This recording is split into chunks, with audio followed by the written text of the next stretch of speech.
An eerie, otherworldly sound is coming from the deepest and one of the scariest places on Earth, the Mariana Trench. First recorded in 2014, these sounds are so strange that they defied explanation for years. Dubbed biotwang, these noises lasted only between 2 and 3.5 seconds. Yet in that brief time, they managed to send chills down the spines of anyone who heard them. The weirdest theories popped up to explain them. Some said it could be the cry of a deep-sea monster, a signal from extraterrestrial life, or something even more unsettling. But scientists think they have finally figured out the truth, and it has to do with wild sea creatures. At almost 7 miles deep, the Mariana Trench is the darkest, most remote part of the Pacific Ocean. Only a handful of people have dared to venture down into its crushing depths, and it remains one of the most mysterious places on the planet. In 2014, when underwater gliders patrolling the trench for acoustic surveys picked up these strange noises, scientists knew they were onto something big. But they had no idea what. The noise can be divided into 2 distinct parts. It starts with a deep, rumbling sound that echoes through the depths.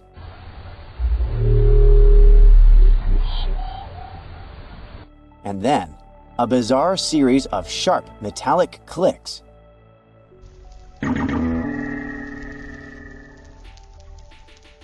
That some have compared to the noises made by spaceships in Star Trek.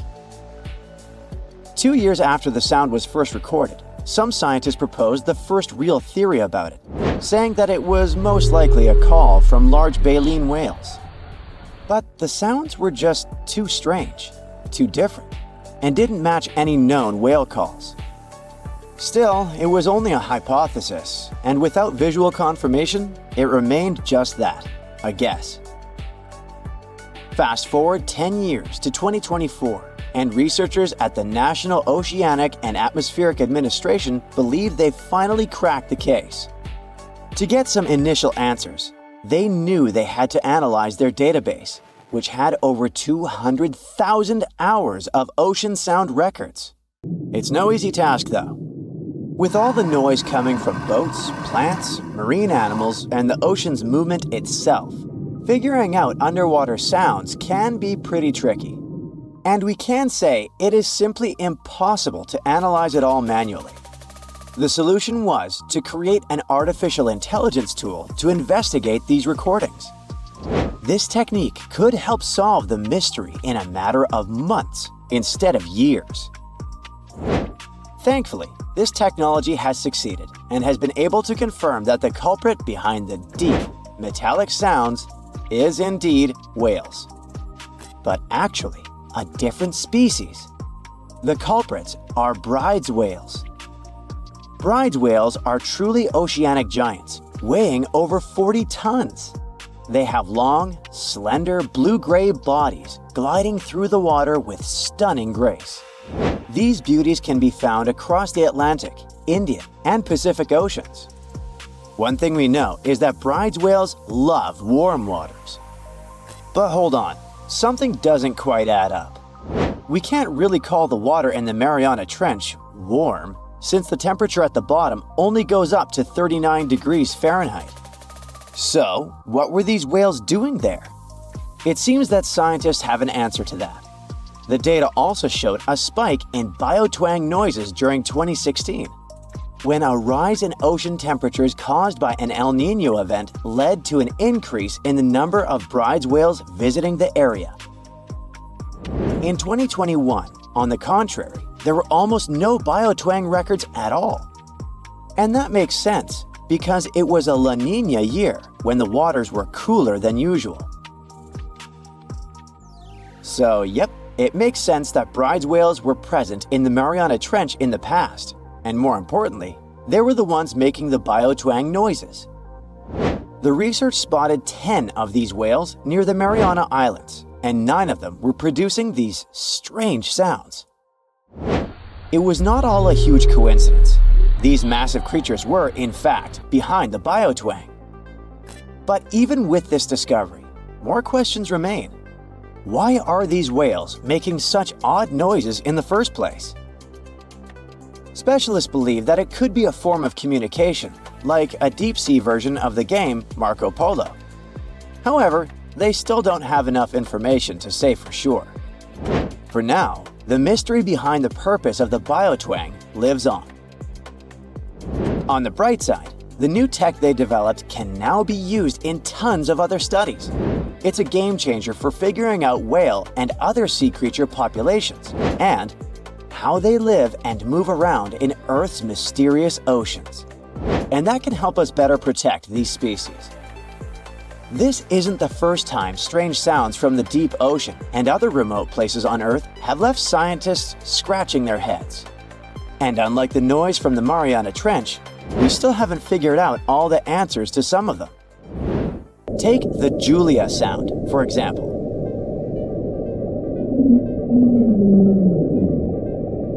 Which was recorded in the equatorial Pacific Ocean back in 1999. It lasted for about 2 minutes and sounded like a long, low growl. For years, people went wild with theories to explain it, wondering if it might be some kind of sea creature we hadn't discovered yet. Turns out, it was probably a giant iceberg that ran aground near Antarctica. But no one's confirmed this theory with 100% certainty. And then there's the famous Siberian sounds. In the 1980s, a group of scientists drilling in Siberia supposedly recorded what they thought were screams and groans coming from deep inside the Earth.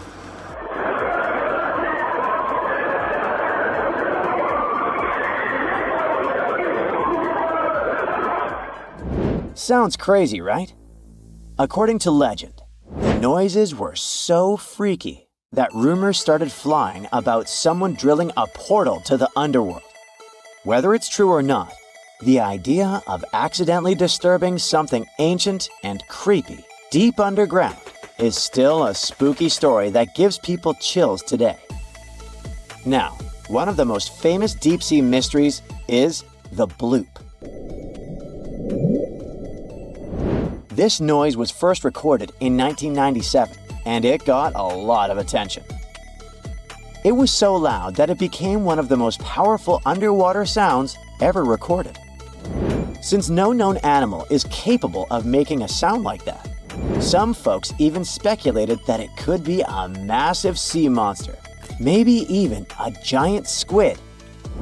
The bloop was picked up by a network of underwater microphones placed in the Pacific Ocean, and scientists now think it probably came from icequakes.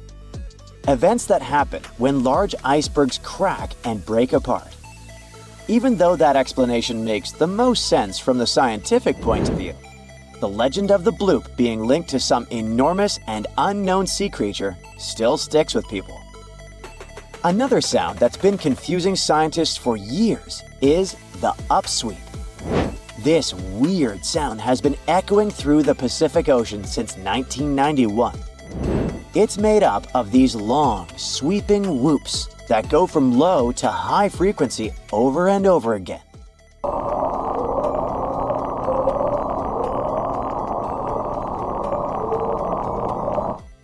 Some people say it sounds like a creepy ambulance siren, or maybe even a howl from some unknown creature.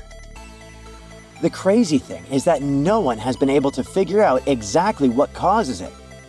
And for some reason, it changes with the seasons, getting louder in the spring and fall. What is really strange about the upsweep phenomenon is that it doesn't have the usual tone variations you'd expect from something alive, like whales or other sea creatures. That's why some scientists think it might be tied to undersea volcanic activity. They're guessing the upsweep could be the sound of hot lava pouring into cold water. But even that hasn't been confirmed, so the mystery of the upsweep is still wide open, more than 30 years after it was first recorded. Next time you hear about eerie noises coming from the depths of the ocean, remember, it might not be extraterrestrial signals, but the truth could be even more fascinating. As technology gets better, so does our ability to record and analyze these deep-sea sounds, slowly unraveling the mysteries hidden beneath the waves. But for every mystery we solve, it seems like new ones pop up. There is a place deep in the ocean where pressure is 1,000 times stronger than that we're used to at the surface. This force is enough to turn an unprotected human into dust instantly. Well, maybe more like mud. Anyway, that's why explorers need some serious preparation and equipment to survive in such extreme conditions down in the Mariana Trench. It is as wide as 20 national malls in Washington, D.C., and about 1/5 as long as the diameter of Earth. People who went all the way down describe it as a chilly, quiet, and very peaceful place. They saw a bright blanket of red and yellow rocky outcrops, and there was a whole variety of unique, small, translucent animals. The popular myth is that more people have gone to the moon than to this deepest place on Earth is not true, though. In total, 24 humans flew to the moon, and at least 27 brave souls dove down to the Mariana Trench. Most of them were explorers and not proper scientists. They just go there for the thrills and also to collect video evidence of different wildlife, geological formations, and human-made objects. Humans started traveling around space and into the ocean depths at around the same time. The first moon landing was in 1969, and the first person to go down the Challenger Deep, the deepest part of the Mariana Trench, did so in 1960. This unusual location got its name after the British ship HMS Challenger, which first located this massive drop in the ocean floor at the end of the 19th century. It would take 8 more decades before the first human went down to it. Explorers didn't manage to do it in a conventional submarine. They used a type of submersible called a bathyscaphe. The Swiss oceanographer Auguste Piccard designed his own in 1953. 7 years later, the submersible managed to do the impossible. It had reached a depth of nearly 36,000 feet. But what explorers saw was merely a fraction of the trench's full size. The fact that it is so huge of the Mariana Trench is just one of the reasons why it's mostly unexplored today. The absence of light is another major issue. Sunlight is incapable of reaching such profound depths, so the entire trench from top to bottom lies in absolute darkness.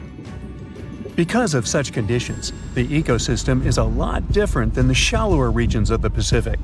This puts immense pressure on marine wildlife. Yeah, the pun is intended. Another reason why it's so challenging to survive there is the temperature.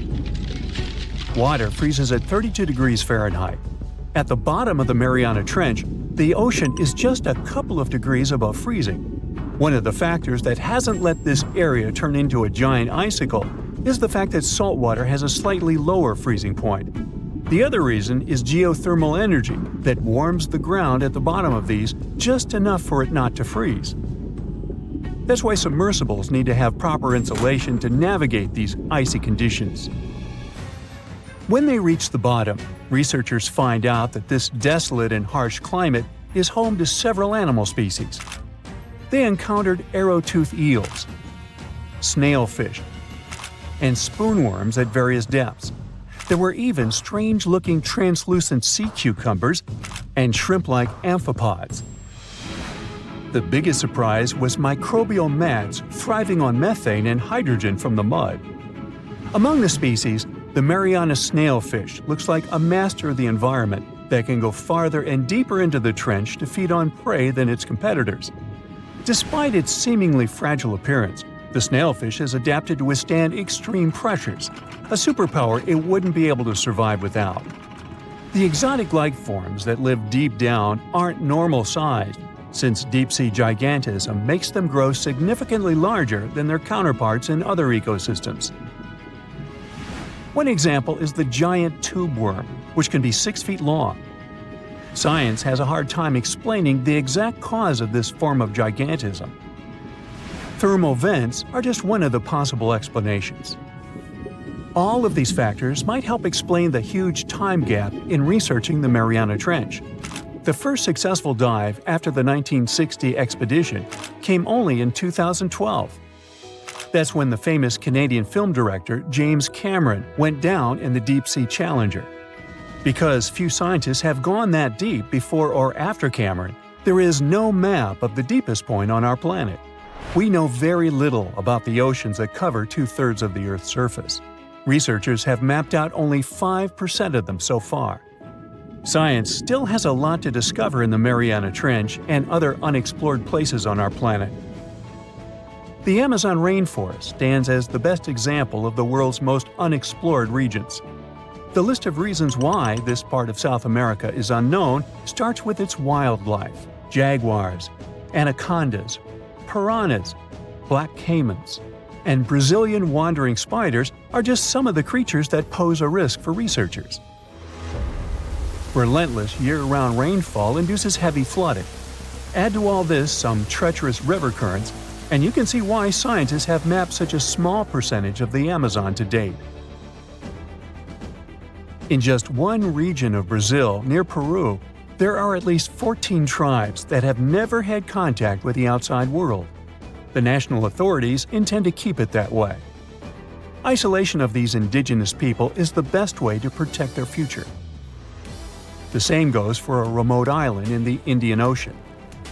After the tragic tsunami of 2004, helicopters flew over North Sentinel Island to make sure its inhabitants were alive and well. Meanwhile, the Sentinelese weren't thrilled. They took up bows and arrows to drive away the unwanted visitors. This tribe is one of the last uncontacted tribes on Earth. Although anthropologists and filmmakers visited the island in the late 1960s, we still don't know much about its indigenous population. It sits a long way off any shipping lanes in the Bay of Bengal. North Sentinel has no natural harbor, and it's surrounded by a shallow reef. This makes access to the island possible only by boat. The Indian officials who lay claim to the island have prohibited outsiders from visiting the island for safety reasons. The estimates on how many people inhabit the island vary significantly, from as few as 15 to as many as 500. The island is not tiny. It's about 5 times as big as London's Heathrow Airport. Apart from occasional contact during the past 2 centuries, the Sentinelese must have been isolated for a long time. They are related to other indigenous groups in the Andaman Islands, but their neighbors cannot understand a word of their language. The continent of Antarctica has no permanent human settlements at all. The only people who periodically live there are international scientists. This vast expanse of ice and snow, roughly the size of the United States and Mexico combined, still has many regions where humans haven't set foot. Satellite imagery and photos that NASA's aircraft made from the air have mapped out the entire continent. So we know where to go, but it's not that easy. The reason for this are all the adjectives that go with Antarctica. It is the coldest, windiest, driest, and brightest of the 7 continents. This makes it virtually unlivable. More than 99% of its surface is covered with a permanent sheet of ice. Its thickness ranges from 1 mile to as many as 3 miles in some places. That's half the height of Mount Everest. Now, the Himalayan range contains the world's tallest unclimbed mountain. It is also the tallest mountain in Bhutan. In the local language, the mountain's name translates as White Peak of the 3 spiritual brothers. Out of respect for the spiritual beliefs of the local population, national authorities restricted and then completely banned mountaineering at the beginning of the 21st century. To this day, there is no evidence that any climber has ever managed to successfully reach the summit of this mysterious mountain. It's one of the most intriguing locations in the world.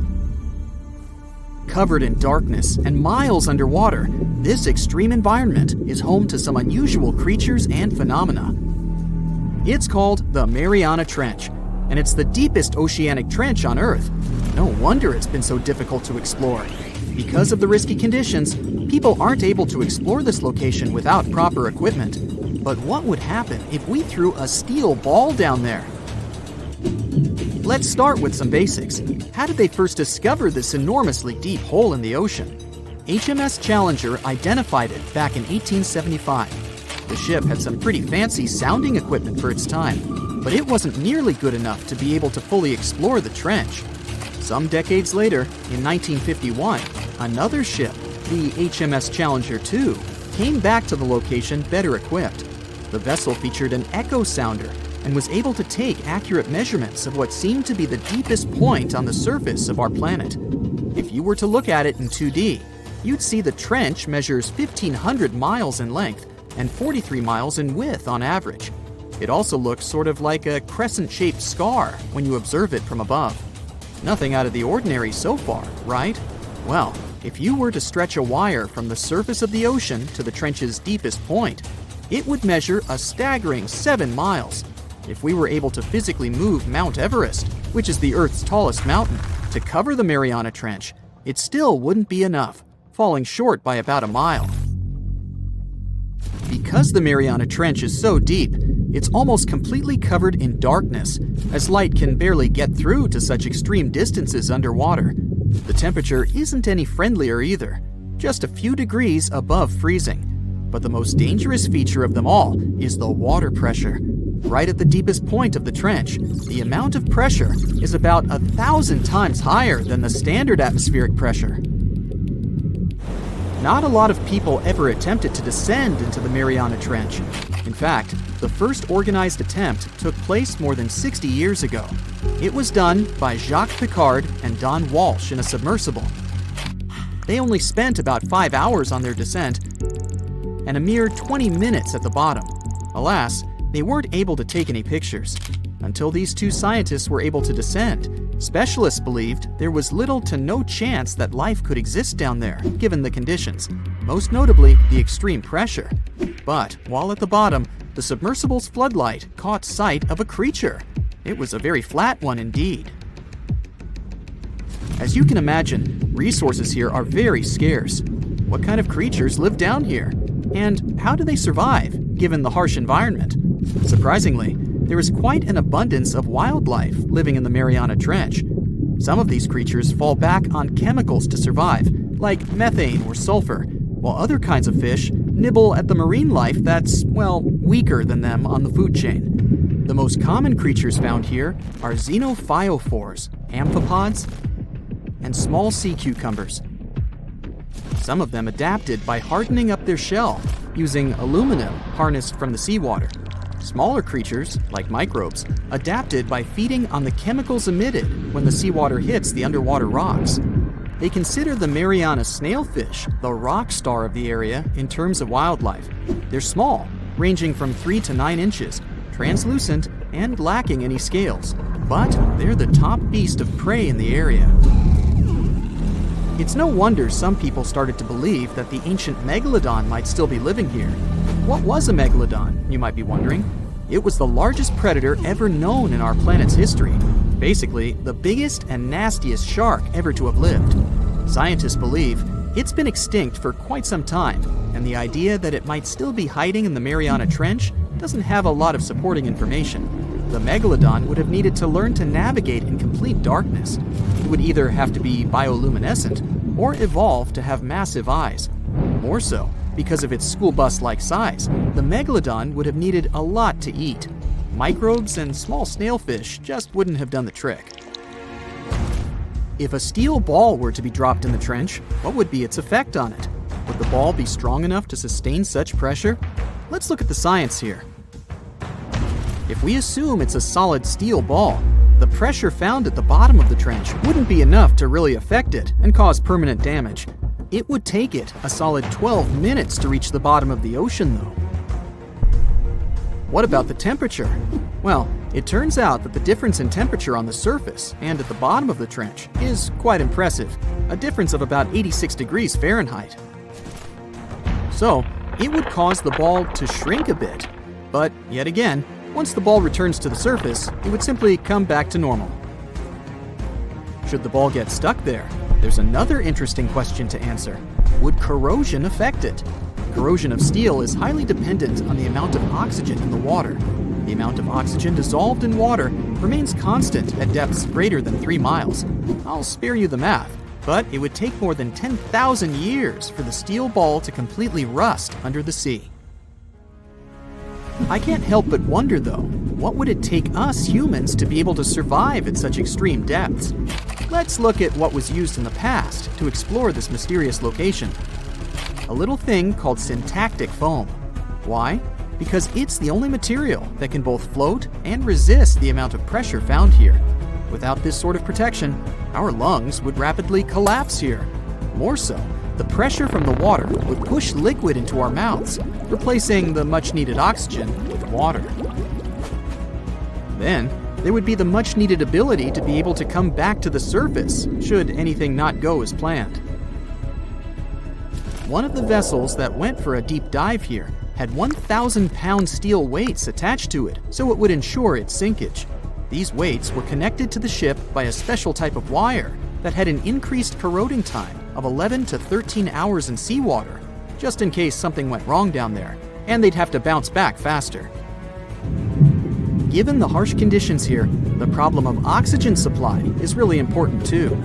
Any vessel looking to descend into the Mariana Trench again would need to consider some sort of device that can recycle the air in order to reduce the amount of oxygen that needs to be transported down there. And the last, but definitely not the least of all problems, would be electricity.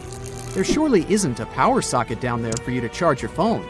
So, there needs to be enough battery life to support all the necessary equipment, communication, oxygen supply, lighting devices, and so on. None of these problems seem to be quite the challenge anymore, since, as of recently, you can buy a tour of the Mariana Trench. 3 lucky individuals were part of such a project back in 2020. They were submerged in a 3.5-inch thick titanium sphere. This ensured that they didn't feel any pressure changes and physiological stresses whatsoever. Each of the guests took part in an individual trip that had an estimated length of about 14 hours. The descent itself took over 4 hours. Once they reached the bottom, they got the chance to witness some of the most extraordinary creatures on the planet. Then it was time to start the 4-hour ascent back to the surface. Can you swim? Good. Because you're going on a journey to the deepest point of the Pacific Ocean. Now, put on your flippers. The very bottom of the Mariana Trench is awaiting. Now, get in the water. Really, come on. All right. 1 foot underwater. That's the depth you can swim with no special gear like a mask. Hey, look, must be some tourists. Or whales. 10 feet underwater. That's a little deeper than the public pools and beaches around the United States. You can see colorful fish and even phytoplankton that feed on the sun's rays. 26 feet down. This is the depth at which the foundations of the floating city of Venice in Italy stand. Builders laid columns at that depth on which they later built houses and streets. 30 feet underwater. You start to feel a lot of pressure. When you're on the surface, you're under atmospheric pressure, 15 pounds per square inch. But here, at 30 feet, that pressure is doubled. All the air pockets in your body, like your lungs or ears, begin to compress from this pressure, giving you discomfort. But no worries, your organs are soft and elastic, so you can keep diving. 40 feet underwater. Oops, you're running out of air. An average person can hold their breath for 30 to 90 seconds. The current record is an incredible 24 minutes and 37 seconds. Gasp. Okay, you'll need some diving equipment to continue your descent. There you go. Thank you very much. Tourists dive to this depth to look at reefs and corals. You don't need special skills for that, but you can't dive any deeper without training or a license. 45 feet down. Be careful. There's sharks swimming here looking for food, like you. Sometimes tourists descend to this depth in a safe cage to see the sharks up close. You're better off staying away from these predators and not attracting their attention. So make sure you're not wearing any bright and shiny jewelry. Sharks love that kind of thing. 62 feet underwater. You could see the Aquarius Reef Base Lab in Florida at this depth, if you were in Florida. It's really an entire building with rooms for exploring the seafloor, accessible through a hatch. 105 feet down, you see a strange bell hanging from a chain. People used to use these things for deep diving about 400 years ago. They'd lower a bell on chains with divers inside from a ship. There was enough air inside the bell for them to breathe. That way, they could explore sunken ships with treasures. 140 feet. At this depth, you could find an entire sunken city in Qianda Lake, China. You can still see streets, houses, and temples there. 330 feet. Whoa! You almost hit a huge blue whale. How could you miss it? These guys, the size of 2 train cars, usually dive to that depth. Shh! Let's listen to them sing for a while. It's beautiful. Now, let's keep going. 660 feet. This is where most of the ocean life ends. Sun rays hardly penetrate any deeper into the water. Everything below are unusual fish like this angler. They have such an unusual appearance because they have to adapt to the high pressure here. 702 feet underwater. This is the last mark where you'd see a human without diving equipment. This man holds the title of the deepest man on Earth, and he's the only one who has managed to get to this depth. The water pressure on his body here was 20 times greater than that on the surface. 985 feet. Ooh, what was that sound? Whoa, that's a submarine. That's the maximum depth they can dive to. Some of them can reach speeds of 26 miles per hour. Fun fact, an ostrich can run twice as fast, but she can't swim. 1,090 feet. Say bye to this scuba diver. You won't see them any deeper than this. The world record was set in the Red Sea. It only took the diver 12 minutes to reach this depth, but it took him a whole 15 hours to return to the surface to avoid decompression sickness. So now you get an atmospheric deep diving suit. It's completely sealed, and you won't feel the insane water pressure on your body in it. 1,454 feet. If you stuck the Empire State Building in the water, its tip would be here, and all the carpet inside of it would be wet. 2,300 feet down. The water pressure here is 70 times greater than on the surface. The flexible plastic parts of your suit can't withstand that kind of pressure. So here's some urgent delivery. It's an ultra-deep submersible. Now you can continue your dive all the way down. 2,717 feet. Here you'd see the tip of the tallest building on Earth, the Burj Khalifa. Alright, who's sinking all the tall buildings around here? 5,387 feet. This is the depth of one of the oldest and deepest lakes in the world, Lake Baikal. Its area is slightly larger than the entire country of Belgium. 8,040 feet. That's the record depth the Perdido oil platform reaches in the Gulf of Mexico, and its above-water part with 3 decks is almost as high as the Eiffel Tower. 11,962 feet. This is the average depth of the Atlantic Ocean. You can see a huge tube as wide as a giraffe's neck, and it just seems to be endless. True, this cable connected Europe and North America and used to serve for telegraph communications. 12,303 feet underwater. Suddenly, in the darkness, you see the outline of a ship. No way! That's the Titanic itself. The intense water pressure would crush a person at this depth, so you can only dive down to the Titanic in a submarine. 13,123 feet. Whoa! Here would be the end of the deepest mine in the world, Imponen Gold Mine in Africa. But you still have deeper places to go. Let's speed up. 20,000 feet. Here you can see the deepest debris of an old ship. The USS Johnson sank more than 70 years ago. You can still clearly see the number 557 on its bow. 26,200 feet. Here, in this total darkness, you'll find the deepest fish in the world, the Mariana snailfish. They're as long as a domestic kitten and have almost transparent skin. Their eyes are poorly developed for vision because the sunlight never reaches this deep. 29,030 feet. If you take Mount Everest, flip it over, and stick it into the Mariana Trench, this is exactly where you'd see its tip. Even though this is the highest point on our planet, you'd still have a lot deeper to go. 35,755 feet down. Here, in the Challenger Deep, you'd still see life. You'd need a microscope for that, though. Bacteria living here feed on organic molecules, similar to oil. A little deeper?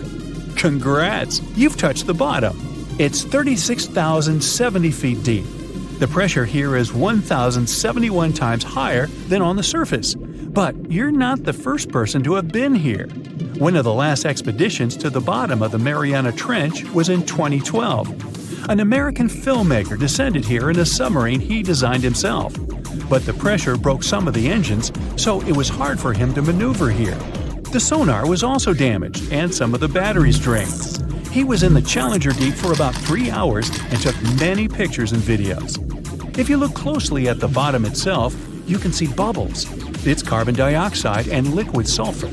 It's freezing here because of the extreme pressure and temperature close to freezing. But there's still life here in these harsh conditions. The 3 microorganisms are most common here: xenophyophores, amphipods, and small sea cucumbers. There's so few of them because they don't have enough food down here. Usually, there's a lot of palm leaves on the ocean floor, which get there from the land. But the Mariana Trench is 124 miles from the nearest islands. So the only food here is old plankton and fish scales from the ocean's upper layers. But it needs to travel tens of thousands of feet to become food for the bottom dwellers. But can you go even lower into the crust of the Earth? Well then, you'll need to unleash your giant drill and fire up the jet engines. You're pushing another 36 miles through the Earth's crust, and here is its edge. You've entered the upper mantle. It's an ocean of hot lava, 1,800 miles deep. You have to literally swim through this, reaching the outer core, another 1,400 miles deep. Then you reach the inner core, another 755 miles, and congrats! You're at the very center of the Earth. I hate to ask, but how do we get out of here? Now, the Mariana Trench is the deepest and probably the most enigmatic place on Earth, whatever that means. Bizarre creatures, such as deep-sea anglerfish, frilled and goblin sharks, barrel-eyed fish, hatchet fish, live in a crescent-shaped trench in the western Pacific. Just 3 people have ever descended down the Challenger Deep in the southern end of the Mariana Trench.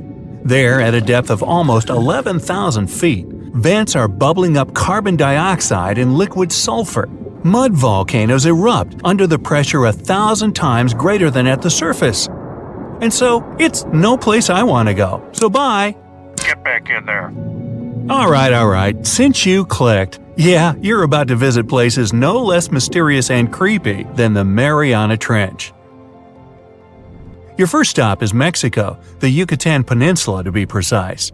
See those bottomless sinkholes filled with crystal clear water? It's fresh water that overlies salt water seeping from the sea. The sinkholes are called cenotes. The Mayans believe these natural wells were the gateways to the underworld. Thousands of cenotes, created by collapsed limestone bedrock, form one of the world's longest underwater cave systems. You can easily get lost in this tangled, mysterious network. Now it's time to visit the Caribbean. There, you'll get to a depth of almost 8,000 feet to see the Van Dam vent field. The hydrothermal vents fire out streams of muddy, scalding water with a temperature reaching 400 degrees Fahrenheit. That's almost enough to bake a pizza. These mounds are made of talc, a substance you can find in baby powder. The Van Dam vent field is an oasis for odd species. One of those is kind of a creepy shrimp without eyes. Instead, they're equipped with patches of light-sensitive cells on their backs. Now, you don't have to travel far away. The next enigma on your list is also in the Caribbean. Just off the coast of Belize, there is a giant sinkhole. It's also blue. Yep, that's the Great Blue Hole. The thing is about 1,000 feet across and more than 400 feet deep. Once, a long time ago, this hole was a cave until rising waters filled it, making it collapse in on itself. The deeper you descend into the Great Hole's crystalline waters, the darker it becomes. You see tons of stalactite-filled caves, but don't even try to enter them unless you want to get hopelessly lost.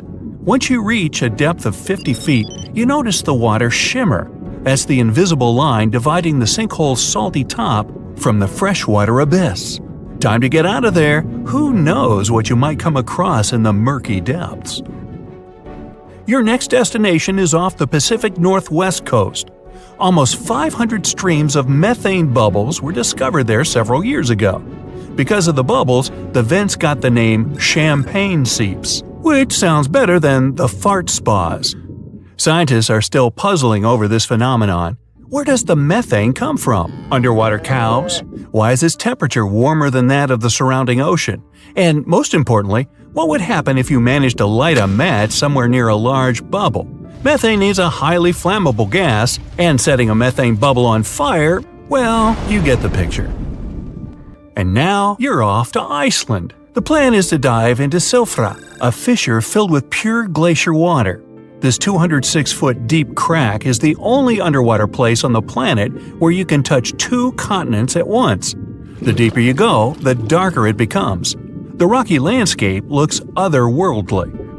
Divers who dare to visit this incredible place risk having their gear frozen, getting hypothermia, or not surviving whatsoever.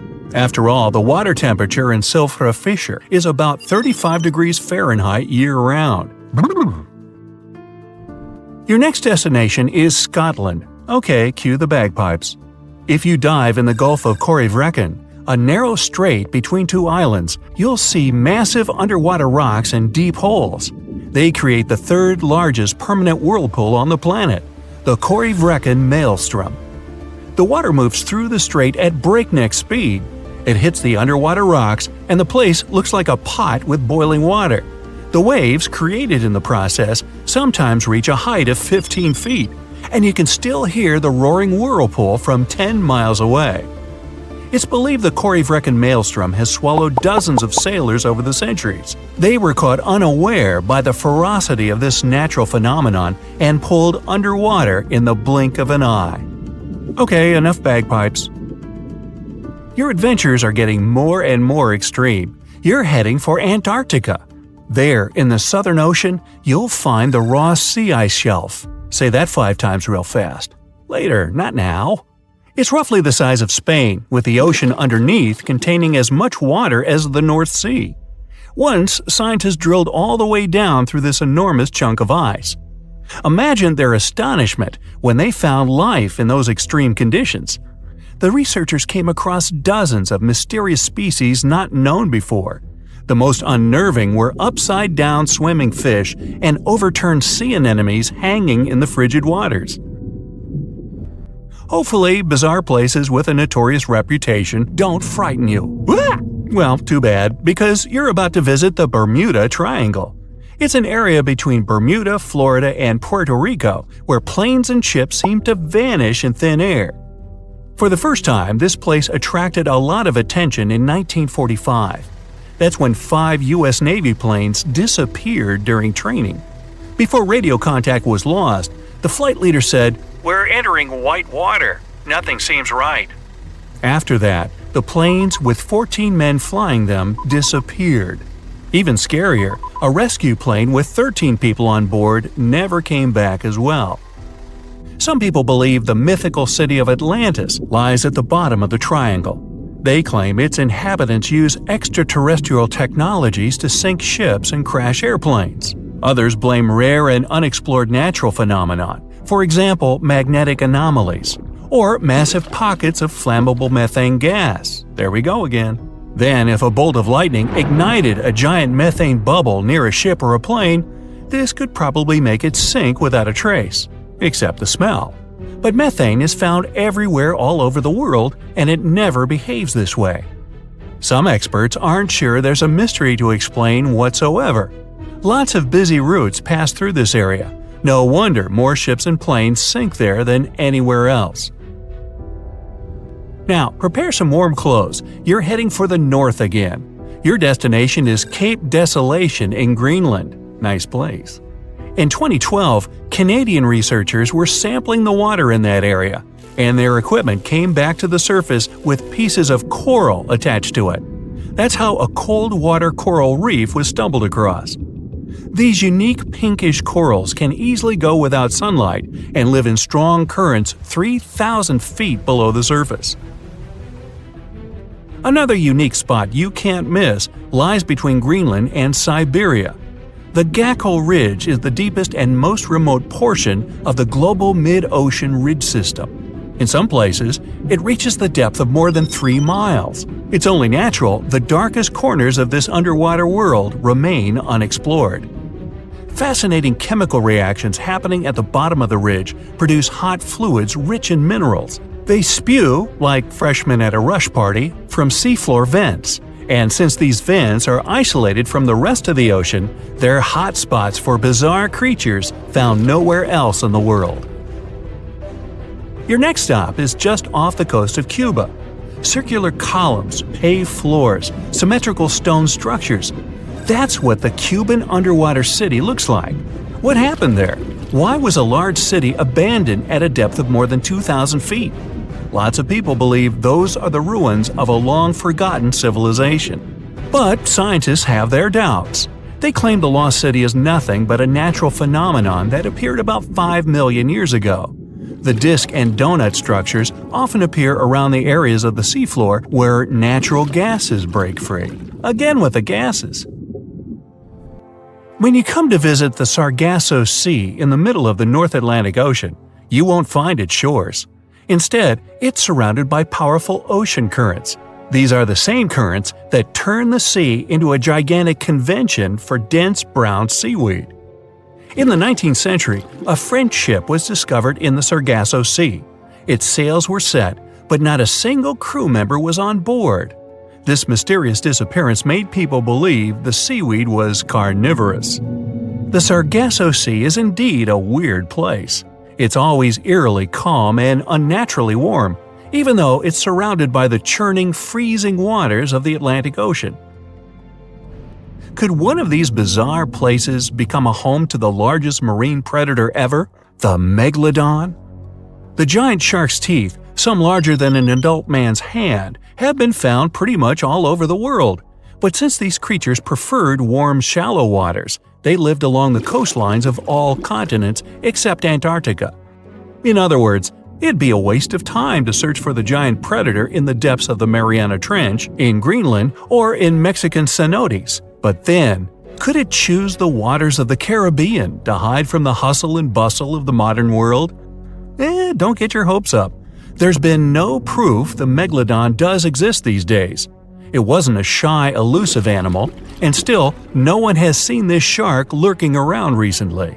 Not even near the fart spas. Roofs fly off like paper. Huge trees are yanked from the ground. Power lines snap and leave neighborhoods in the dark. Streets flood like rivers. Homes are left in ruins. That's a hurricane passing through. After the wind calms down, the real mess begins. People stranded, no clean water, destroyed roads.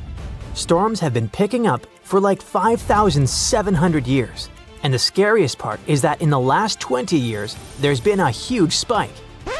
But let's start from the very beginning. This is Belize, a small country on the northeastern coast of Central America. And this is the Great Blue Hole, a huge, deep underwater sinkhole about 410 feet deep and approximately 50 miles off the coast of Belize. It formed around 10,000 years ago when the sea levels rose after the last ice age. A team of scientists arrived in Central America to study mud from way down in the Great Blue. They pulled out a long sample of sediment, which is basically layers of stuff that's settled over time. You might ask, so what? How are tropical storms connected with this sediment? Let's see. Tropical cyclones are big, spinning storms that form over warm ocean water. They pull up heat from the sea and blast it into the sky. And yeah, they can be devastatingly destructive, with super strong winds, heavy rain, and floods from big waves. And mud cores like the one the researchers pulled up are actually records of tropical storms. The sample they pulled up was 98 feet long, which made it the longest ever found in that area. Here's how it works. Every year, 2 thin layers of sediment settle in the hole where the weather is calm.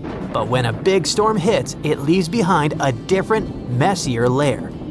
So by looking at these layers, scientists could tell how many storms hit that spot over the last 5,700 years. It's like counting tree rings, you know? Anyway, what they found was rather unexpected. It turns out that tropical cyclones had been getting more and more common. The lead researcher said that over the past 6,000 years, there were usually between 4 and 16 tropical storms or hurricanes every 100 years.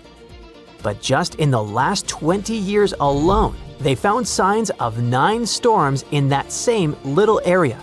That's way more than usual, and it shows how much things are changing. Scientists think there are 2 main reasons why tropical storms have been happening more often. One reason has to do with something called the Intertropical Convergence Zone, or ITCZ. This is an area near the equator where winds from the north and south come together. That spot has low air pressure, lots of moisture, and tons of thunderstorms. Just above it is the part of the Atlantic Ocean where most hurricanes are born. It even has an official name, the Hurricane Main Development Region.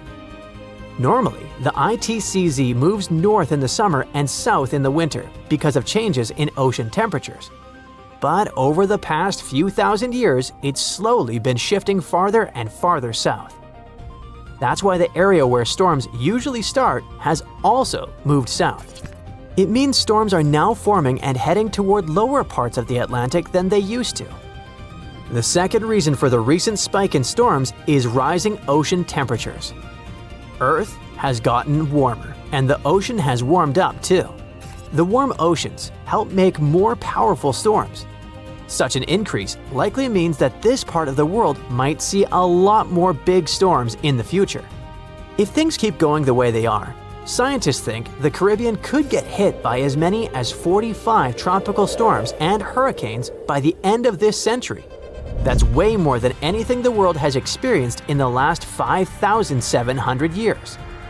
There are just too many changes in the world that influence the situation. They create the perfect conditions for more storms to form and get really intense really fast. But if you think storms are getting more intense only over the ocean, let me tell you about America. A bunch of really dangerous storms, including tornadoes, dust storms, and wildfires, tore through several states in the Midwest and south of the USA in March 2025. At least 42 people lost their lives, and the scale of the devastation is enormous. What's scary is that most of this destruction didn't happen in the usual Tornado Alley area. Tornado Alley is a nickname for a part of the US where tornadoes happen a lot. It stretches through places like northern Texas, Oklahoma, Kansas, Missouri, parts of Louisiana, Iowa, Nebraska, and even eastern Colorado. But this time, storms hit places like Mississippi, Arkansas, and Alabama. Experts had warned this might happen. At the beginning of 2025, they said that tornadoes could start showing up more often farther east than usual, and that's exactly what's happening. One of their top weather experts said people in the Mississippi and Tennessee valleys should get ready for a rough spring. There are more people living in these areas than in traditional tornado zones, and many of them live in mobile homes or buildings without basements, which puts them at more risk when big storms hit. A tornado is basically a spinning tube of super strong wind that comes down from storm clouds and touches the ground. They can be really dangerous. To figure out how strong a tornado is, scientists use something called the Enhanced Fujita Scale. It goes from EF0, which stands for the weakest tornado, to EF5. Such a tornado is crazy strong, tear your house apart strong. The main question is, why are tornadoes happening more in the east now? In the US, tornado season usually kicks off in March. That's when cold air from Canada bumps into warm, wet air coming up from the Gulf of Mexico. And boom, storms start to form. But this year, things are a bit different. Here's what's going on. There's a big patch of high pressure, basically a chunk of calm, warm air hanging over the southwest. That's keeping things more stable out west, so fewer thunderstorms, as well as fewer tornadoes, are expected there. So, tornadoes are shifting eastward. Meanwhile, the Gulf of Mexico is super warm this year, and that's helping storms form in the southeastern US. The warm water adds a lot of energy to the atmosphere, which can lead to stronger, more frequent storms in places like Mississippi, Alabama, and Tennessee. Up north, around the Great Lakes and Northeast, it's staying cooler this spring.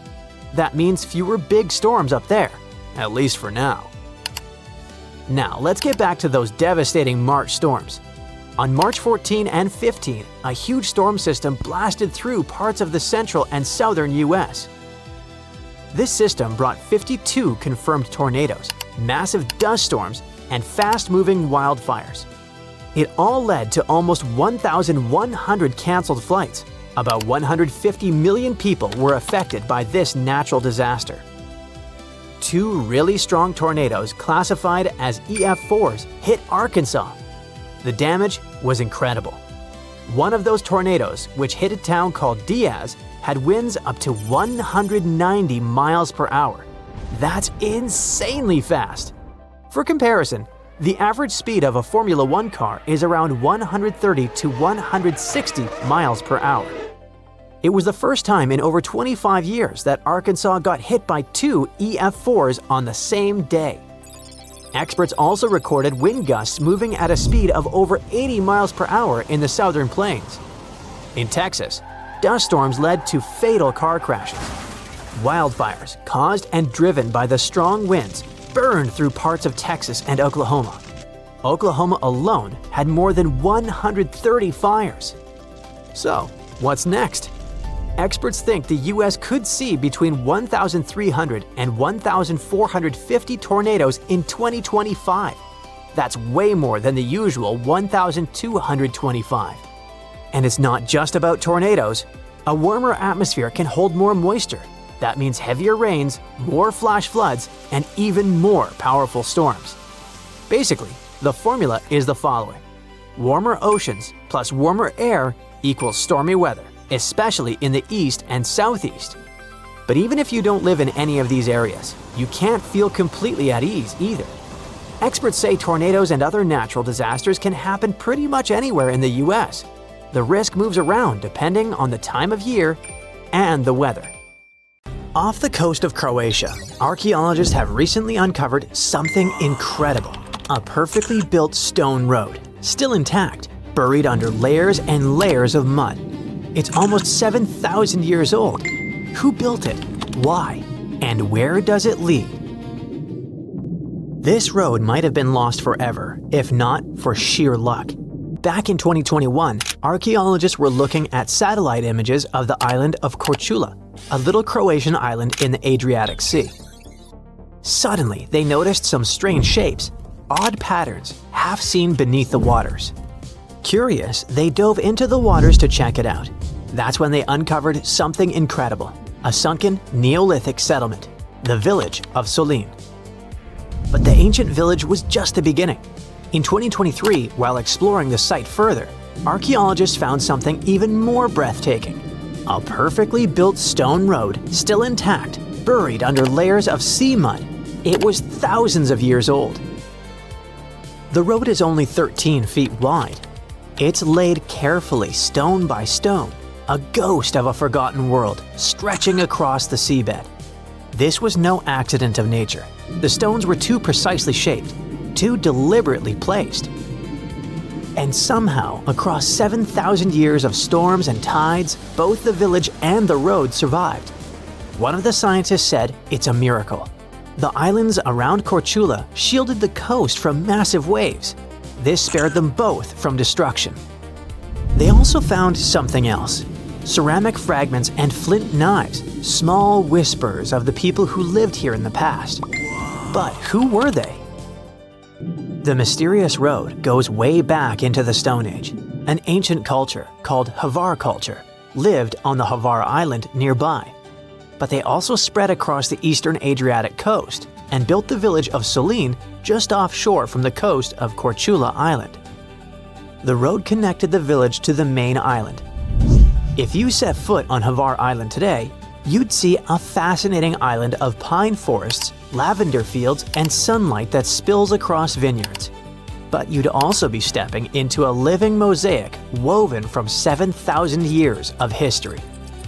Neolithic people lived there around 4,900 BCE. That was before the rise of cities, before the pyramids of Egypt, before history even had their first kings. These people found shelter in the island's caves. In local places like Grabcheva Cave and Markova Cave, they crafted delicate, painted pottery, some of the oldest in Europe. This ancient settlement once bustled with life, perched near beaches where now only waves roll. The people who built it walked barefoot over its stones, carrying baskets of grain, tools, and clay pots filled with water or olive oil. Among those little shards, archaeologists discovered something amazing: the oldest depiction of a boat in all of Europe. Even in 3500 BCE, the people of Havar were dreaming of journeys beyond the horizon. And even though the Neolithic farmers of Havar culture didn't have great technology, they had already learned to tame the earth. They built megalithic stone tombs, raised circles of rock in nearby Gradina Bay, and crafted intricate flint blades and stone axes. Why are Solin village and the road underwater now? We don't know for sure. Perhaps something happened to them in the past that caused this. In any case, the road and Solin are all we have remained from those days. Havar Island was always a fascinating place to live in. The island's history is rough and beautiful, carved by rebellions, pirates, and foreign kings. Around 385 BCE, the Greeks sailed across the sea and found this beautiful island, a high limestone ridge, hidden freshwater springs, and fertile plains kissed by the sea breeze. No wonder they decided to settle here. These Greeks themselves came from Faros, a sunny island in the Aegean Sea. When they got to Havar Island, they found a town they called Faros. They weren't being super original. Now we know this town as Stari Grad, which means Old Town, and it actually is one of the oldest towns in all of Europe. They brought with themselves deep knowledge of farming, sailing, and city building. This helped them to do something extraordinary. They divided the land into perfect geometric squares, neat fields for vineyards, olives, and grains. This perfect patchwork of farms is now called the Stari Grad Plain, and it's still so pure and unchanged after more than 2,000 years that it became a UNESCO World Heritage Site. Later came the Romans, their villas and roads now also threaded across the hillsides. Then came the Croats. Their traditions, from religious processions to the haunting ancient songs of Holy Week, have survived the passing of centuries. But it was under the Venetians, which was about the 15th century, that Havar truly blossomed. When the Venetians came there, they chose Havar town as a major port. They built fortresses and arsenals, cathedrals, theaters, and squares. It was the golden age of Renaissance, and Havar brought three genius giants of Croatian culture to the world. The first one was Petar Hektorovic. He captured the life of fishermen and the spirit of the sea in his epic Fishing and Fisherman's Talk.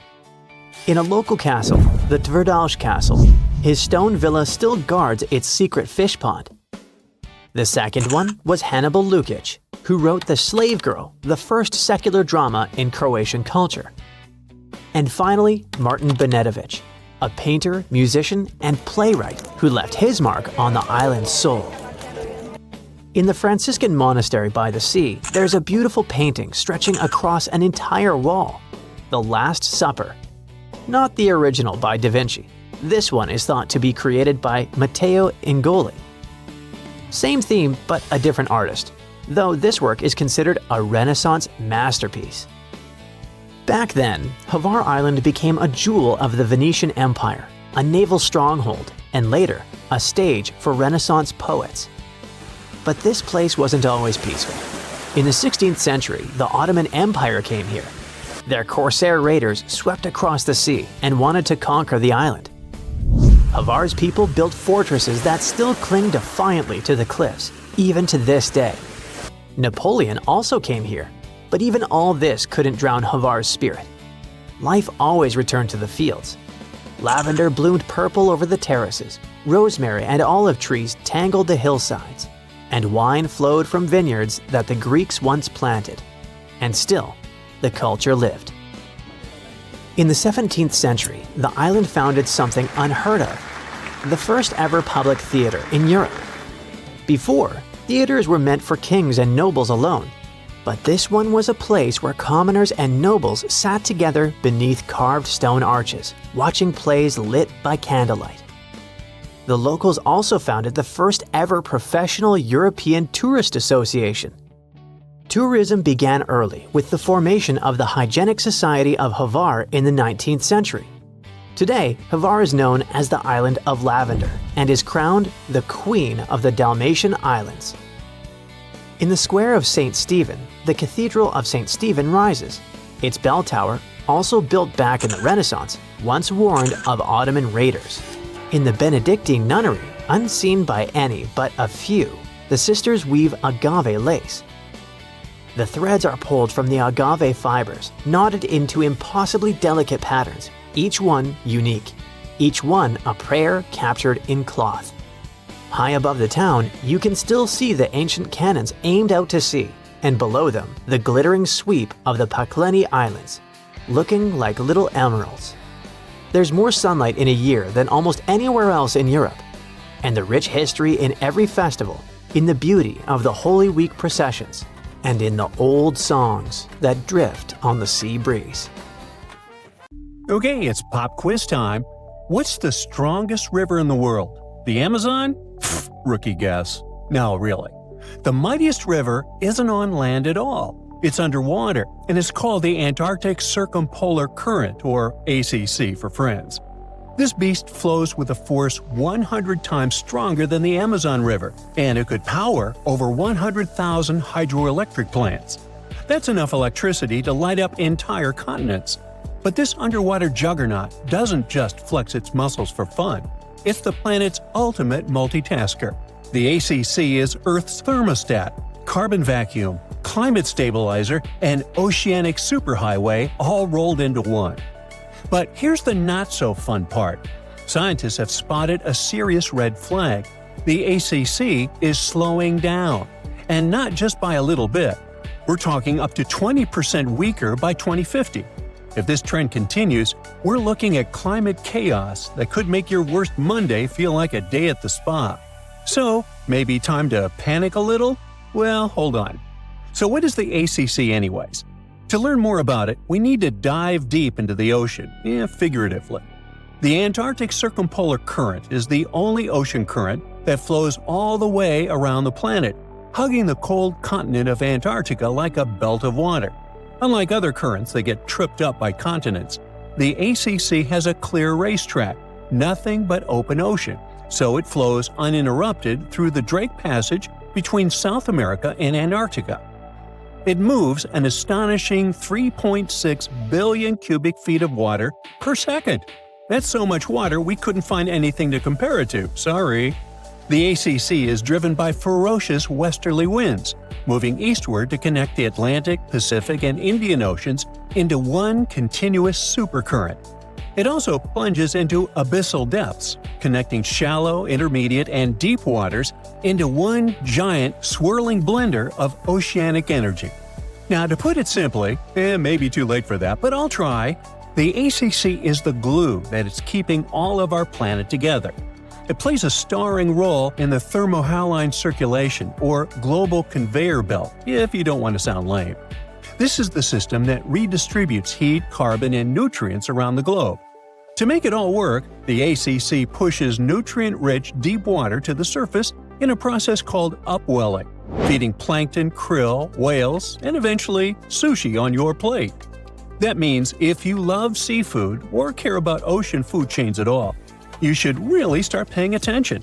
Without this nutrient cycling, marine life from the bottom to the top of the food web suffers.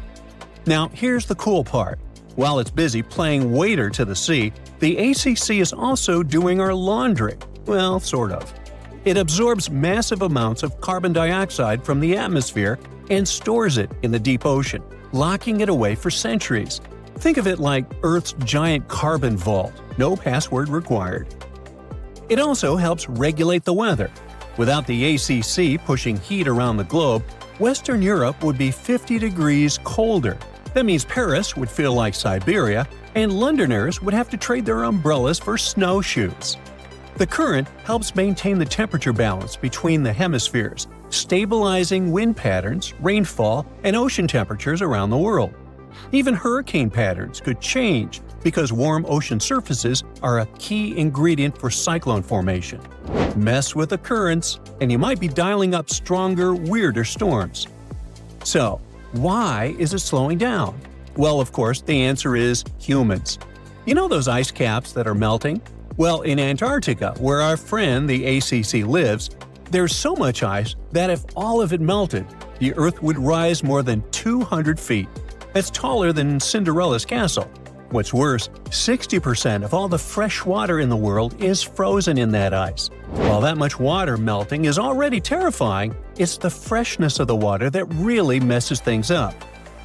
You see, the ACC relies on the Southern Ocean's cold, salty water to be dense and heavy so it can sink, which helps power the current forward like a chain reaction. But when fresh water from melting glaciers pours into the ocean, it dilutes the saltiness. That makes the water less dense, so it stops sinking properly. Without that sink and flush mechanism, the ACC can't maintain its powerful flow. It's like trying to flush a toilet with no gravity. As this continues, fresh water flows north, altering the ocean's density structure and counteracting the effects of ocean warming, which normally would speed the current up. Instead, the ACC slows down. A weaker ACC means less upwelling, so fewer nutrients reach the surface. This could devastate Antarctic marine ecosystems, reducing biodiversity, collapsing fisheries, and threatening species like penguins, whales, and krill. It also opens the door in Antarctica to invasive species, like the southern bull kelp, which could throw entire food chains into chaos. Krill alone are the main food source for whales, seals, penguins, and fish. So when krill populations crash, the whole system begins to wobble like a house of cards in a hurricane. And then there's the feedback loop from hell. As the ACC weakens, more warm water can sneak southward, reaching Antarctica and melting the ice even faster. That melting will dump more fresh water into the ocean, which will weaken the current even more, which will melt more ice, and you get the idea. It's a vicious cycle. Worse still, warm waters underneath ice shelves can cause them to break apart from below, meaning the melting accelerates even when surface temperatures seem stable. Globally, the effects would ripple far and wide. Monsoons in India could become erratic, rainfall in the Amazon could drop, and agriculture from Africa to Asia could suffer. Sea levels along the east coast of North America could surge, and global weather patterns could spin into confusion. Even the Southern Ocean's ability to support commercial fisheries, like Chile's lucrative salmon industry, could decline as nutrients fail to reach the surface. And let's not forget, without a strong ACC, the ocean's ability to absorb carbon and excess heat plummets. That means that more CO2 and heat will stay in the atmosphere, making our lives even more miserable. It's like turning off Earth's air conditioner while cranking up the furnace, and burning down the pantry while you're at it. Of course, this isn't the first time things went south with the ocean currents.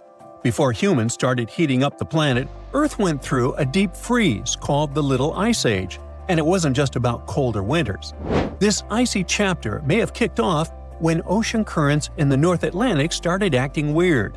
And it wasn't so long ago. This Little Ice Age had a peak in 1850, literally yesterday. Scientists believe that melting glaciers and massive exports of Arctic sea ice flooded the ocean with fresh water. That fresh water messed with the ocean's usual saltiness and density, weakening powerful systems like the AMOC, short for Atlantic Meridional Overturning Circulation. That's a mouthful. It's another crucial piece of the global conveyor belt puzzle. As these currents slowed down, less warm water reached the north, sea ice spread farther, and temperatures dropped even more. And here's the spooky part.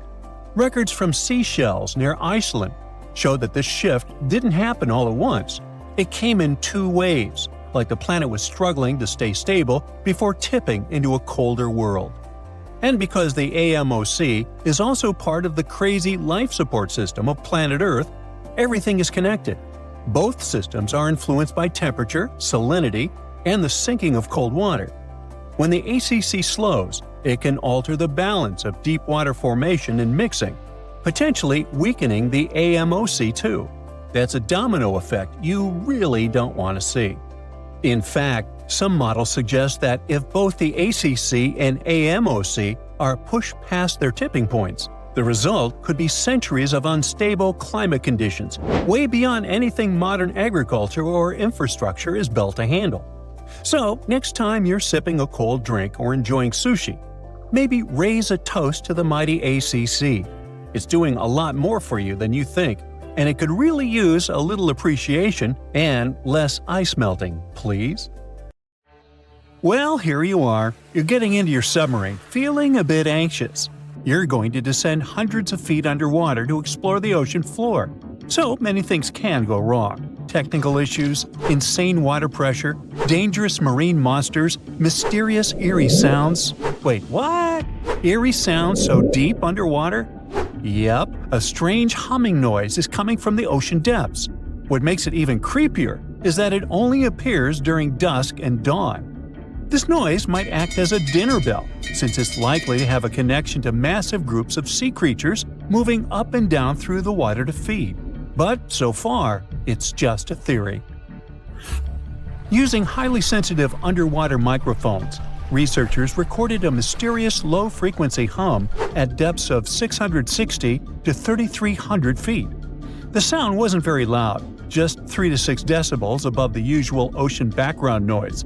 For comparison, when someone is whispering in a quiet library, the sound reaches 30 decibels. The underwater noise also had a puzzling or humming quality. The weirdest thing? Despite their efforts, the researchers couldn't pinpoint a single species responsible for the sound. The noise originates in a region known as the Twilight Zone of the ocean. This region is dark and doesn't have many nutrients, with no sunlight for photosynthesis. Life here relies on organic debris falling from above, such as deceased organisms or waste material. At the same time, while it may sound barren, the Twilight Zone is far from empty. A 2015 study estimated that up to 90% of the world's fish could live in this zone, including many undiscovered species. Now, back to the mysterious noise.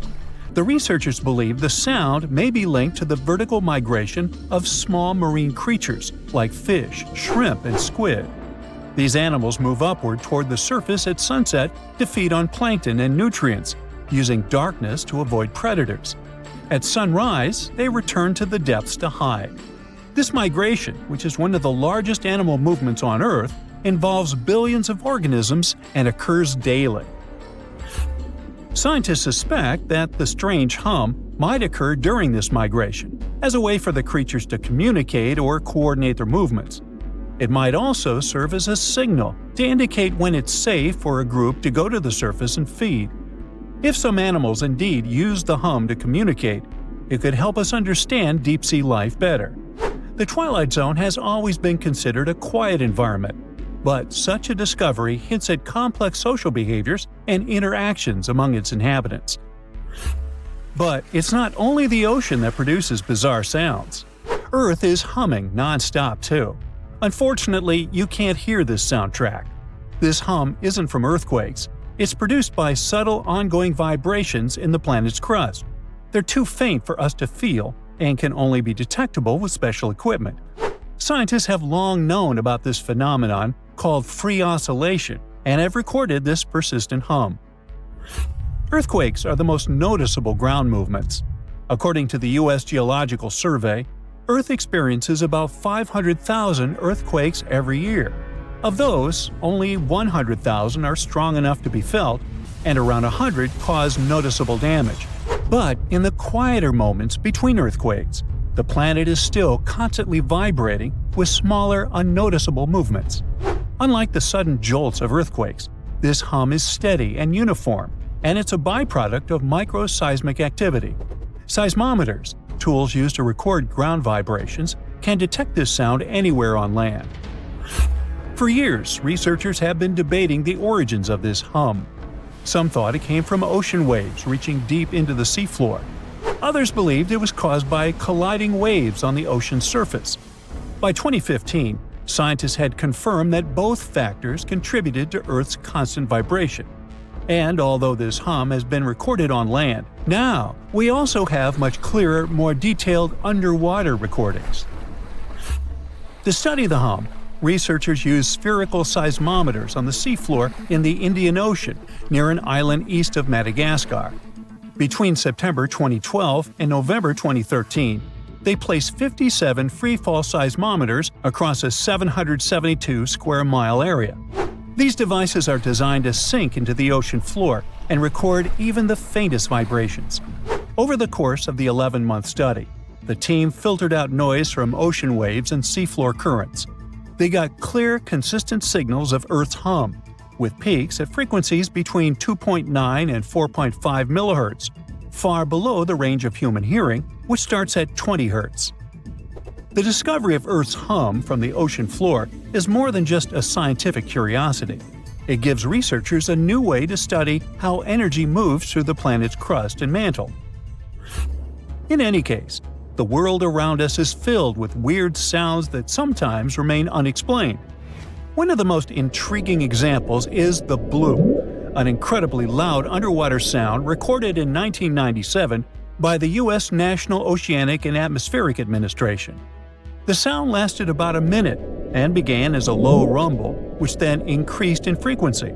It was so loud that underwater microphones detected it across an astonishing 3,000 miles. Initially, some experts thought it was the call of a massive unknown sea creature. However, NOAA later determined that the source likely had been the calving of icebergs, when giant pieces of Antarctic glaciers had been breaking off and crashing into the sea. The sound, known as Julia, a strange cooing noise, could have been produced by an iceberg scraping along the ocean floor. Another sound, dubbed train, due to its resemblance to the sound of train wheels on a track, likely originated in Antarctica's Ross Sea. Then there is upsweep, a recurring seasonal scratchy noise detected in the Pacific Ocean since 1991. Despite years of research, its exact cause remains unclear. The underwater world also has bizarre sounds that can be described as choirs of fish. Scientists studying marine life off the coast of Port Hedland in Western Australia discovered that many fish species sing in synchronized choruses at dawn and dusk, much like birds. Over 18 months, researchers recorded tons of sounds, including foghorn-like calls from black jewelfish and rhythmic ba-ba-ba sounds from batfish. These fish songs, which often involve repetitive calls that overlap in large groups, are especially important for breeding, feeding, and territorial behavior. Deeper in the ocean, NOAA researchers also explored the sounds of the Challenger Deep, the deepest part of the Mariana Trench. They used a titanium-encased microphone that managed to survive the crushing pressure, over 1,000 times the atmospheric pressure at sea level. Over 23 days, the recorder captured loads of noises, from the haunting songs of whales to the rumble of distant earthquakes. Now, we've already figured out that the ocean is filled with strange sounds, but you can also hear weird noises above ground. One of the most puzzling is the hum, a low-pitched noise reported by people in specific areas, such as Taos, New Mexico, or Bristol, England. The sound is often described as a faint engine-like drone, and its source remains a mystery. Some researchers think it might be a psychological phenomenon, where people focus on subtle background sounds they might otherwise ignore. In any case, no definitive answer has been found yet. Geological formations can sing too. Utah's Rainbow Bridge, a massive 300-foot-high sandstone arch, vibrates like a guitar string when exposed to sounds, distant earthquakes, or waves near Lake Powell. Scientists have studied its frequencies to understand how such vibrations could affect the bridge's stability over time. Interestingly, visitors to the Rainbow Bridge have reported hearing faint humming sounds too. The skies also have their own eerie noises. For centuries, people in polar regions have described faint sizzling, popping, and cracking sounds, accompanying auroras. A Finnish researcher made the first known recordings of these sounds and traced their origin to electrical discharges in the lower atmosphere, about 230 feet above the ground. These charges, caused by magnetic storms fueling auroras, produce faint sounds during calm and clear nights. Other natural phenomena, such as icebergs grinding against the seafloor or volcanic activity on the ocean floor, produce groans, rumbles, and crackling sounds that scientists study to learn about glacial movements and underwater geological activity. I myself produced many unusual sounds and rumbles, but, that's a subject for another video, or my next annual review. The snowpack over your head splits in two right in front of your eyes and starts tumbling down in the frozen slope to its resting place far, far below. Anything in its way is crushed under the immense mass of snow and debris. You're witnessing an avalanche, one of the most dangerous natural disasters. But what if I tell you about another kind of avalanche, no less blood-chilling than the mountain one? And the most bizarre thing about it is that it occurs underwater. Underwater avalanches are powerful and disastrous natural phenomena, often much more dangerous than land ones. They have the potential to wreak havoc on the entire planet, leading to catastrophic consequences. The most alarming thing? They occur all the time under the surface of the ocean, impossible to see, predict, and extremely difficult to measure. Such avalanches can get 100 times larger than land ones, and they pose a great risk to the world's communications, capable of leaving the entire planet without the internet. But we'll talk about it a bit later. First, let's go 60,000 years back into the past. We're near the northwest coast of Africa, ready to witness the colossal scale and devastating impact of a ginormous underwater avalanche. It started as a quite small underwater landslide in the Agadir Canyon. At first, it was just 0.35 cubic miles of material, but in no time, this mass increased more than 100 times in size while traveling across the Atlantic Ocean floor. As the avalanche sped up and grew, it picked up gravel, sand, rocks, and mud. It carved a devastating path through one of the world's largest submarine canyons, wiping out all forms of animal and plant life on its way. The disastrous flow was so powerful that it literally eroded a 250-mile stretch of the canyon, cutting hundreds of feet into its sides and damaging a total area of 1,740 square miles. That's the area of more than 3.5 New York cities. As for the force of the flow, it was so immense that it propelled massive boulders up the canyon walls to heights of up to 430 feet. Before scientists discovered the evidence of this catastrophic event, they had seriously underestimated the scale of destruction caused by submarine avalanches. By the way, these devastating catastrophes can start not only far away in the ocean, but also at estuaries. Let's go back to 14 January 2020 and see for ourselves. A turbidity current, a rapid, downhill flow of water containing a lot of sediment, rushed more than 680 miles from the Congo River estuary in the deep sea.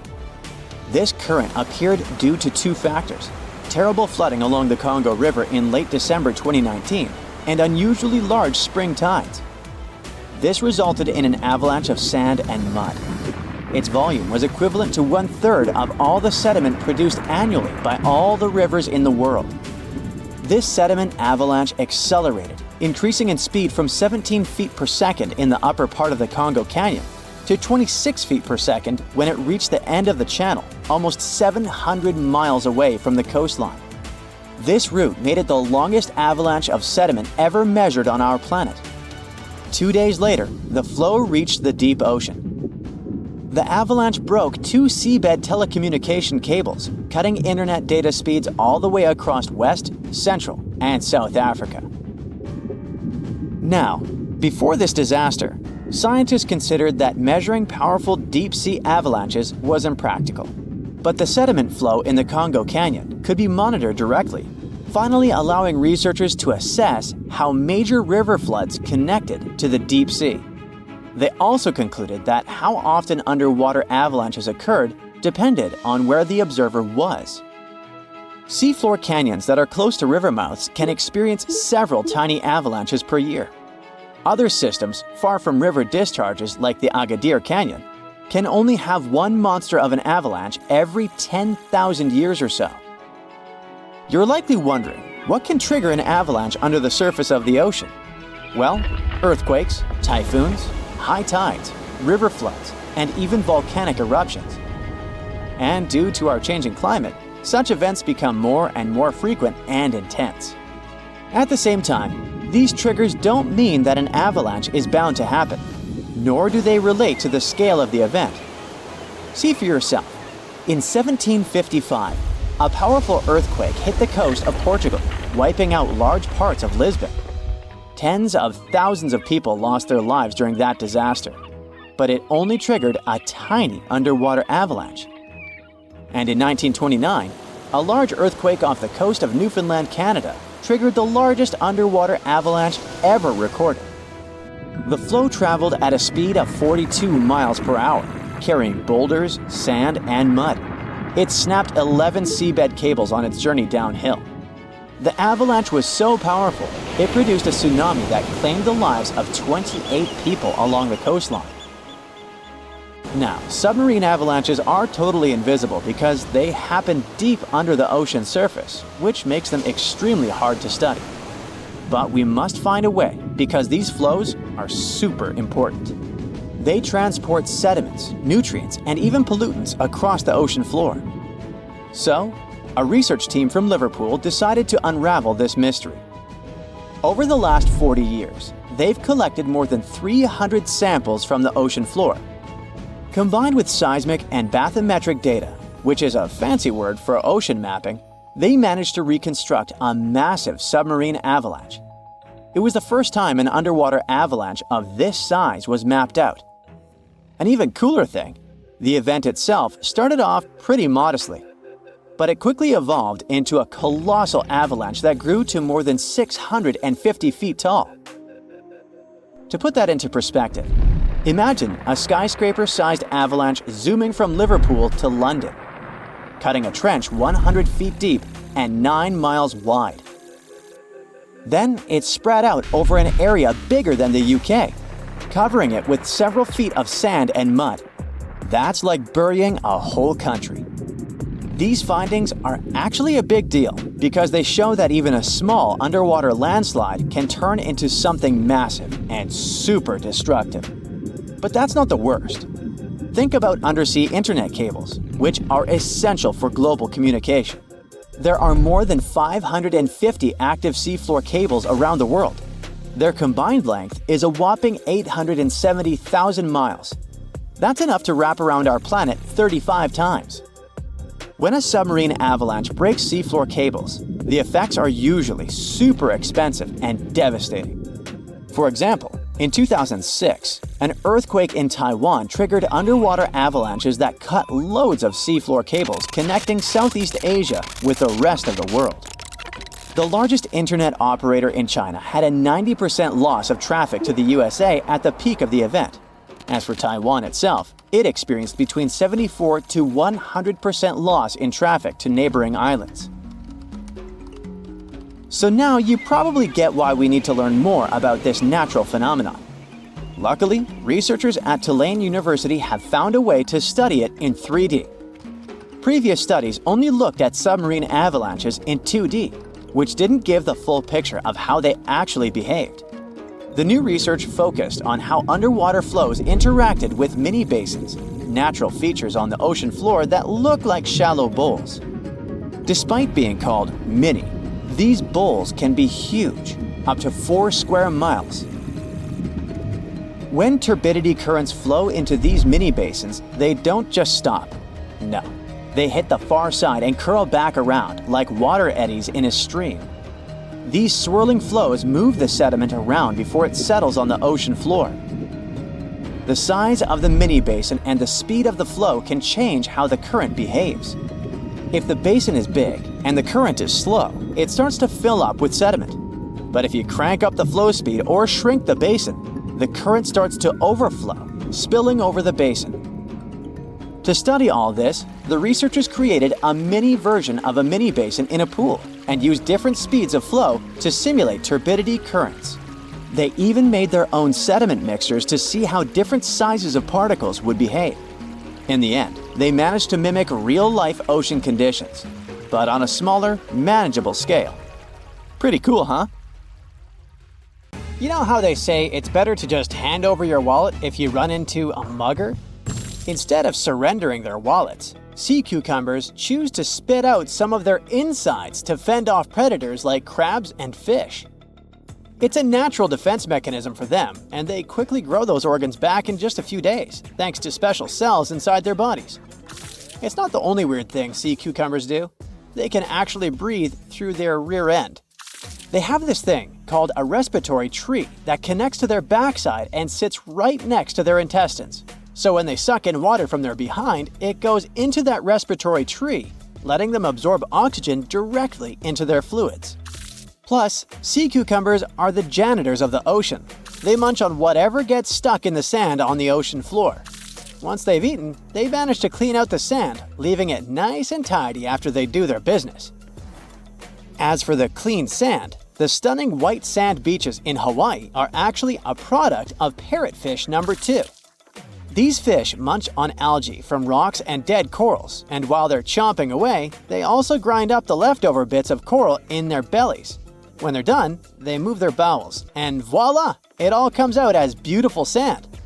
Not only do they play a vital role in keeping the coral reef ecosystem healthy, but they can churn out hundreds of pounds of this white sand every year. Marine animals are seriously impressive when it comes to holding their breath. Just look at sperm whales and elephant seals. They can stay underwater for a mind-blowing 2 hours. Then there's a Cuvier's beaked whale, which holds the crazy record at almost 4 hours underwater. When you compare that to the human record of 24 minutes and 37 seconds held by pro diver Budimir Shobut, it seems pretty insignificant. But what's the marine animal's secret that helps them excel humans this much? Unlike us, these sea creatures have a ton of hemoglobin and myoglobin in their blood and muscles, allowing them to store way more oxygen. When their oxygen runs low, myoglobin steps up and releases even more. Plus, they can tolerate higher levels of CO2, so they don't feel the need to breathe as quickly. There's even a study that found their myoglobin molecules have a unique charge that keeps them from sticking together, which boosts oxygen storage. And on top of all that, they can slow down their heart rate and restrict blood flow to hang out underwater even longer. Rumor has it that about 540 million years ago, a meteor loaded with frozen octopus eggs smashed into Earth. Sounds like a delirium, but some scientists are entertaining a very questionable idea that octopuses and their cephalopod buddies, like squids and cuttlefish, might actually have some extraterrestrial origins. The thing is, cephalopods have extraordinary DNA that doesn't look like any other DNA on our planet. They've got around 33,000 protein-coding genes in their genome, which is way more than what we humans have. A recent study suggests that their evolutionary story shows some odd traits that might hint at a connection to space, like they could be from some super far-off past, or even the future. The researchers went as far as to claim that modern octopuses could be the descendants of these frozen creatures that hitched a ride on comets and splashed down in our oceans. And why octopuses? Well, they really stand out in the animal kingdom. They can use different tools to build their own houses, and they can even solve everyday problems independently of their brain, as 2/3 of an octopus's neurons are in its arms. These traits seem to have just appeared out of nowhere during evolution. They even tossed around another quirky theory. What if an extraterrestrial virus crashed into early squid populations and gave them a crazy boost in evolution, turning them into the octopuses we know today? Anyways, these are just fun speculations without any hard proof. Now, this funky object is an animal, not a rock. It's called sand dollar. Just look at the shape of its shell. Once sand dollars are exposed to the sun, their shells lose their soft, spiny covering and become bleached white. Back in the day, Beachcombers thought these shells looked a lot like big silver coins, kind of like the old Spanish dollar that was about the same size. But if you prefer, you can call them sand cakes instead. These quirky creatures have tiny spines on their surface, and they glide along the ocean floor. They use small tube feet that line the grooves on their underside to grab bits of food like plankton and algae, which they then send to their mouths. Inside, they have 5 triangular teeth that help them munch on their meals. In some Georgia folklore, sand dollars are said to represent coins lost by mermaids. Sand dollars have a unique talent for cloning themselves. They can do this for a bunch of reasons, like when a predator comes around. Some species of sand dollar larvae can actually split in half as a defense mechanism. It takes about 24 hours for them to clone themselves, and the new larvae end up being about 2/3 smaller than the original, which helps them hide from danger. Wait, is that a giant sea hot dog racing through the ocean? Sorta. Some scientists have joked that sperm whales seriously resemble enormous hot dogs. These massive creatures can take quick naps, standing up for about 10 to 15 minutes. They only sleep about 7% of the time, mostly between 6 p.m. and midnight. Sperm whales also have a cool ability to retract and extend their eyes, thanks to a thick retractor muscle around them, but they can't actually roll their eyes in their sockets. Plus, they have the most asymmetrical skull of any mammal out there.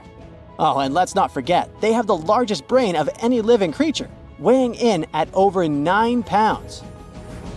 Unlike us humans, if dolphins went into full-on snooze, they'd stop breathing and could drown.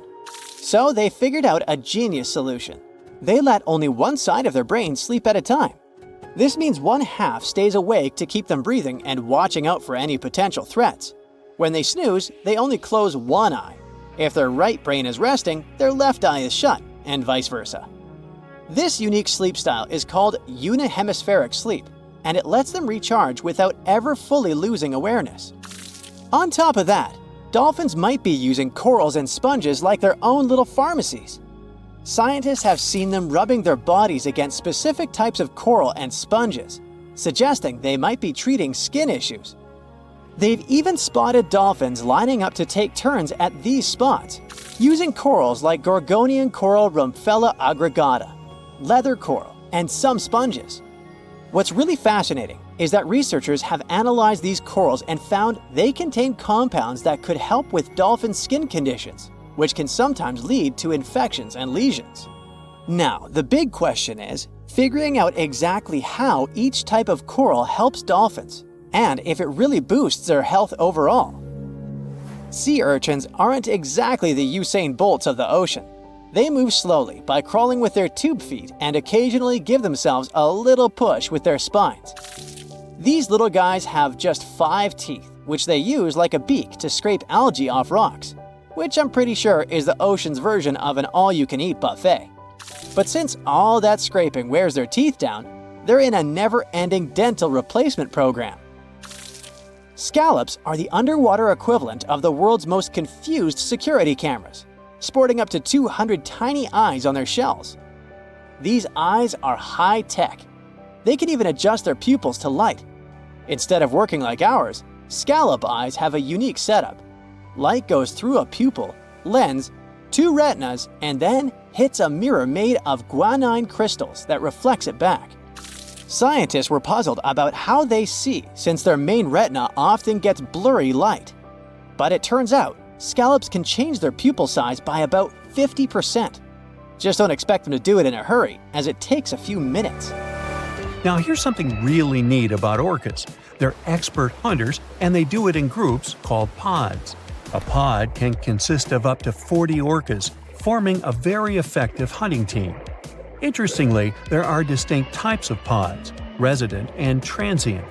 Resident pods are more into fish, while transient pods have a taste for marine mammals. But no matter what type of pod they belong to, all orcas have one thing in common: they are master collaborators. They work together using smart hunting techniques that are often compared to the teamwork of wolf packs. Almost 95% of jellyfish's body is made of water. For comparison, the human body is 60% water. It's probably not a surprise since jellyfish don't have a heart, blood, eyes, or brain. The other 5% of their body weight is proteins, muscles, and nerve cells. Jellyfish have been around for more than 500 million years. This makes them older than dinosaurs. These creatures haven't changed much, and today's jellyfish are pretty much like their ancestors. Electric eels have small eyes that are not so effective in environments with no light, so they mostly rely on their electric organs. Those consist of 6,000 cells. Eels use them to stow power, similar to batteries. These creatures use electricity like bats use their radars or dolphins their sonar. An eel can also produce enough electricity to power a panel of light bulbs. There's a small tropical archer fish that can learn to recognize human faces. This fish has an interesting ability to spit small jets of water from its mouth. Researchers showed the fish the image of two different faces placed side by side. One was unknown and the other was familiar. The fish was supposed to spit water at the familiar one. The creature took the right guess more than 80% of the time. There's such a thing as a sea unicorn. That's an animal called the narwhal. Its horn is actually a tooth that can grow up to 10 feet long. Manatees, also known as sea cows, are distant relatives of elephants. Their weight can go up to 1,000 pounds. These creatures are vegetarian and need to eat around 10% of their total weight on a daily basis. That's lots of sea salad. In some cases, manatees share space with alligators, but they get along pretty well. You can even find a photo from Florida where an alligator rides a manatee's back. Frogfish have special fins that help these creatures walk along the sand. They're very useful in shallow waters. A ghost pipefish is hard to see, but once you spot it, you're bound to get really surprised. Its head makes up over 40% of its body. Crabs don't feel like wasting time on such formalities as putting foods in their mouth. That's why they taste it with their feet, which is where their taste buds are. Marine iguanas are the only lizards on our planet that like spending time in the ocean, even though they mainly live on land. They're herbivores that feed in shallow waters and swim like snakes. Iguanas use their long claws to hold onto the bottom when they need to graze.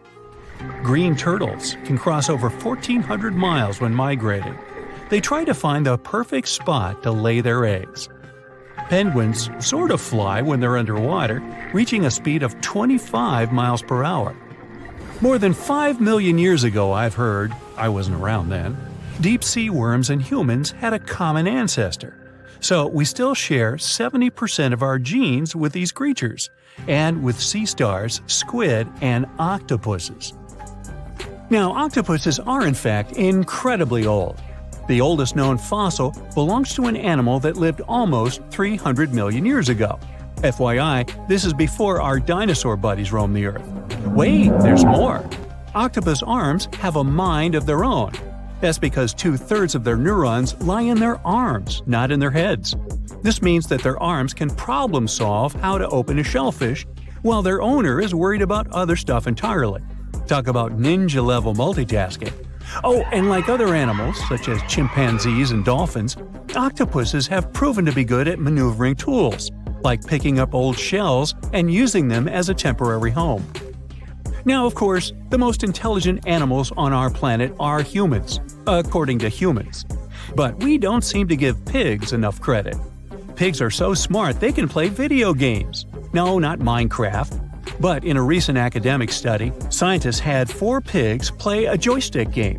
They had to manipulate the stick so that the moving ball would hit the wall and then they would get a treat. All 4 pigs did great in the test, which was surprising even to the scientists. Now, pigeons also aced an impressive test. They were trained to differentiate a Picasso painting from a Monet one, which they had no trouble learning.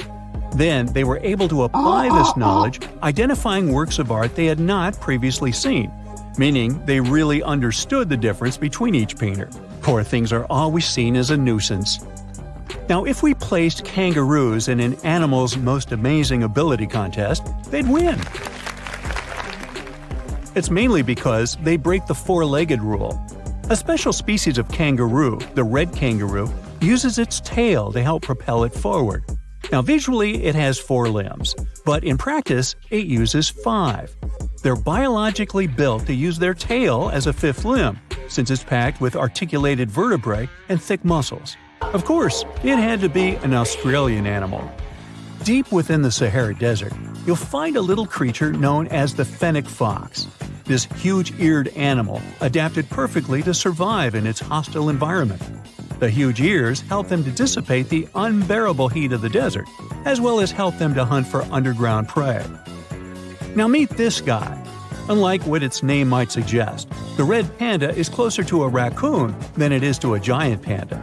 You'll find a lot of these cat-sized creatures in the Himalayan region, hopping from tree to tree and bundled together trying to keep warm in the harsh weather. They're gentle and friendly like their big panda cousins, and occasionally enjoy eating some bamboo sticks. And then there are bees. Compared to humans, bees' brains are the size of pinheads, yet they are capable of astounding things. Let's say a bee is running low on energy after a long search flight. This bee desperately needs a drop of honey in order to continue flying, but smartly enough, she doesn't need to go back to the hive to recharge. She can ask a fellow beehive mate for a drop of honey directly from this other bee's stomach and continue flying. This type of decentralized system allows them to build highly effective societies, one that bees don't need to push the queues in front of the honey cells, for example. Every year in the winter, great white sharks that live along the California coastline disappear. It feels as if they take a vacation for 30 to 40 days. The animals go to a point halfway between Hawaii and Mexico. They might do it to get some food, relax, or hang out with their buddies from other areas. The spot is now called the Whale Shark Cafe. Some types of sharks, like makos, whale sharks, or white sharks, breathe in a very specific way. It requires them to swim all the time. They also need to move quickly and with their mouth open. This way, the oxygen can enter and reach their gills. Sea sponges are some of the most primitive animals. They're immobile, don't have a mouth, eyes, bones, brain, heart, lungs, or any other organ whatsoever. And still, they're alive. There's such a thing as a sea unicorn. That's an animal called the narwhal. Its horn is actually a tooth that can grow up to 10 feet long. Manatees, also known as sea cows, are distant relatives of elephants. Their weight can go up to 1,000 pounds. These creatures are vegetarian and need to eat around 10% of their total weight on a daily basis. That's lots of sea salad. In some cases, manatees share space with alligators, but they get along pretty well. You can even find a photo from Florida where an alligator rides a manatee's back. Frogfish have special fins that help these creatures walk along the sand. They're very useful in shallow waters. A ghost pipefish is hard to see, but once you spot it, you're bound to get really surprised. Its head makes up over 40% of its body. Crabs don't feel like wasting time on such formalities as putting foods in their mouth. That's why they taste it with their feet, which is where their taste buds are. Marine iguanas are the only lizards on our planet that like spending time in the ocean, even though they mainly live on land. They're herbivores that feed in shallow waters and swim like snakes. There's something known as the orange cat behavior, and apparently it's not just a meme. So far, scientists have been able to understand that coat color is connected to a feline's gender. And since orange is an X chromosome, orange cats are usually males, like Garfield. The so-called orange cat behavior describes ginger cats as agents of chaos. Again, pretty much like Garfield. However, there haven't been any conclusive studies on whether coat color and cat behavior are truly linked. In terms of vision, mantis shrimps probably have the most psychedelic vision out of all animals. These funny-looking creatures have a whopping 16 varieties of photoreceptors, with 5 of them reserved for the ultraviolet or UV spectrum. Ultraviolet rays are really short wavelengths, which are invisible to humans. The thing science still doesn't understand is how exactly these mantis shrimp view the world around them. Sure, they can perceive a bunch of colors, but they can't necessarily distinguish all of these colors among themselves. It can be that they just see a lot of really vivid, really blurry colors, but we haven't figured out a way to check that out. Now, to say sloths are cute is an understatement. They may be one of the friendliest animals in the jungle, but there's more. If you look closely at their fur coat, you'll notice hints of green. These greeneries are actually tiny little algae that grow alongside sloths.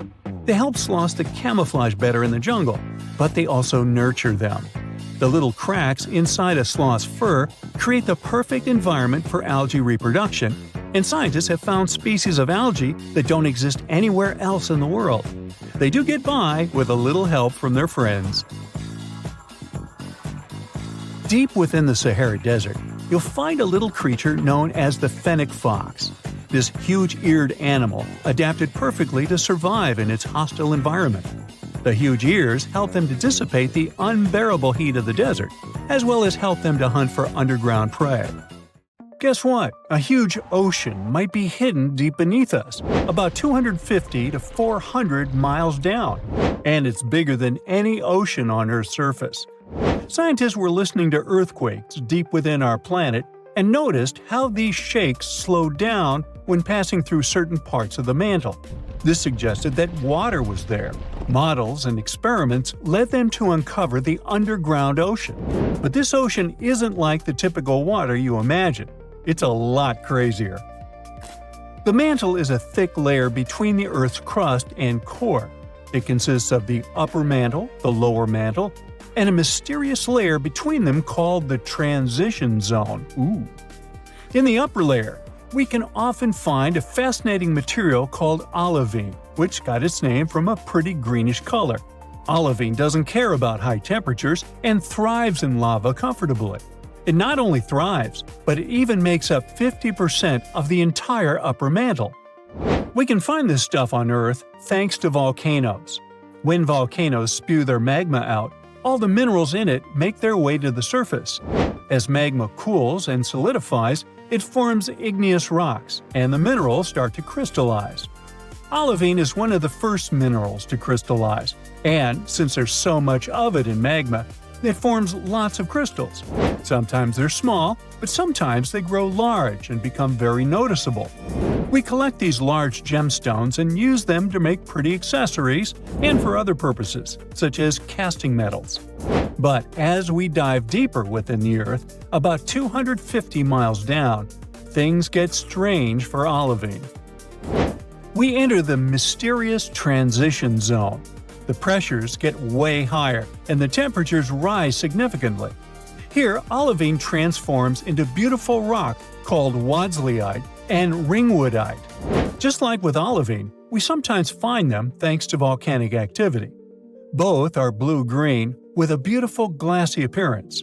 Unfortunately, they're exceedingly rare and small, so you can't make accessories out of them. They're usually studied in labs. But they can do something that olivine can't. Thanks to their structure, they can act like a sponge, soaking up water. Now, this doesn't mean that they're literally wet. Rather, wadsleyite and ringwoodite can store water components, hydrogen and oxygen, within their structure. Usually, up to about 3% of them are water particles. These two little guys play an immense role in our planet's geology. They influence how the Earth's mantle conducts electricity as well as its viscosity, or how well it flows. This affects mantle convection, plate tectonics, and even volcanic activity. Without these tiny crystals, our planet would be completely different. The world could be mostly underwater, with just a few mountaintops visible. They also help us better understand how water works in general.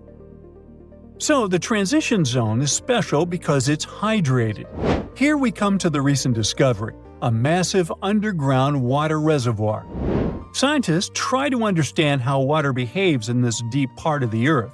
They discovered that as water-rich ringwoodite moves even deeper into the Earth to the lower mantle, it can start to melt a bit. This means it can release a bit of water and then trap it somewhere underground instead of letting it move around freely. But this released water wouldn't really be in its liquid, solid, or gas forms. Instead, it would be chemically bound to the underground structures. So, it won't be an ocean in the traditional sense, but there might be a vast amount of water down there. This finding is super important because it changes the way we understand Earth's water cycle and resources. It turns out that water isn't just found on the surface, but also moves through hidden spaces deep inside the planet. Another fascinating thing we discovered about water is that it might exist in a mysterious fourth state of matter. Now, we're used to thinking of water in its three common states: solid, liquid, and gas. But under extreme pressure in tiny spaces, it can enter a mysterious fourth state known as tunneling. We discovered this strange behavior in the mineral called beryl. Within beryl, there are super small six-sided channels, just about 5 atoms across. Turns out these channels act like tiny cages that can trap individual water molecules, like wadsleyite and ringwoodite. In these conditions, the water molecules start showing behaviors that are closer not to classical physics, but to quantum physics. Quantum tunneling allows particles to exist in multiple places at once or pass through barriers they shouldn't be able to. Imagine a ball that somehow ends up on the other side of a hill without climbing over it. It just goes through the hill. Hydrogen atoms in beryl are like tiny balls. Typically, each ball would sit in one specific spot. However, in the experiment, these hydrogen atoms didn't stay still. Instead, they were found simultaneously in multiple spots. Together, they formed a pattern that looked like 2 wavy rings. It's like water molecules got smeared around in a ring shape. This is a state of water that we've never seen before. It reshapes our understanding of how water behaves under certain conditions, and it has huge implications for biology. All these discoveries have everyone rethinking where Earth's water really comes from. Water is essential for life as we know it. About 71% of Earth is drenched in water, and humans are mostly water too. When we figure out how it appears in space and on planets, it would give us clues about how to better search for extraterrestrial life. One theory says that when Earth was forming, the materials that clumped together to make the planet already included water, or at least the ingredients to make it. Earth formed about 4.5 billion years ago. Our planet slowly emerged thanks to gravity from dust, gas, and rocks that surrounded our newborn sun. This material gradually came together to form the planets of our solar system. However, the young inner solar system was a scorching place, too hot for any liquid water to survive. It would have simply vaporized and escaped into space. But it's possible that water was trapped inside the rocks that initially formed Earth. Some of the Earth's original building blocks contain much more hydrogen than all our oceans combined. It would also explain how water molecules got so deep underground. Then, volcanic activity could have later released the water stored deep within, sending it into the atmosphere as vapor. This vapor would eventually cool down, condense, and fall as rain, filling the young Earth with lakes and seas. Another idea is that after Earth was formed, water was brought here by wet space visitors like comets and asteroids crashing into the planet. Long ago, the inner solar system was a wild and chaotic place, much like Brightside. When the outer planets rearranged their orbits, this caused a ripple effect, which we now call the Late Heavy Bombardment. It sent a flurry of icy space rocks crashing through the inner solar system, many of which collided with Earth. For a while, scientists thought that this event and comets were a primary source of Earth's water. But then, we learned that comets have a different chemical makeup from the water on Earth. Then we looked at the asteroids. Their water closely resembles the water in Earth's oceans. Some of the samples even contained organic materials. There's also a chance some random planet helped us out. About 4.5 billion years ago, a Mars-sized planet named Theia is thought to have collided with Earth. It was a violent encounter that melted part of Earth's mantle and led to the formation of the Moon. Perhaps Theia also brought some water with it. And finally, Earth could have generated its own water. Chemistry says that hydrogen could react with molten rock in vast magma oceans to produce seas and oceans.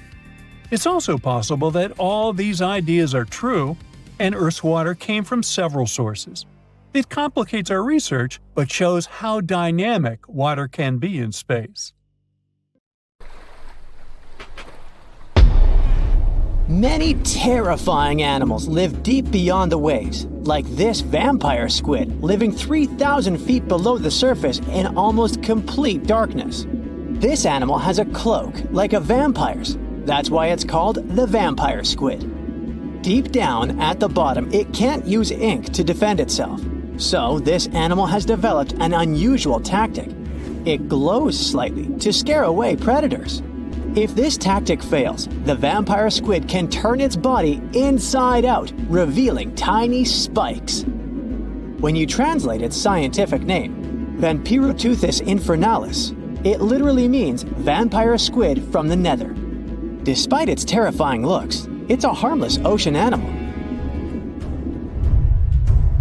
This previous creature was not from space, but this object definitely is.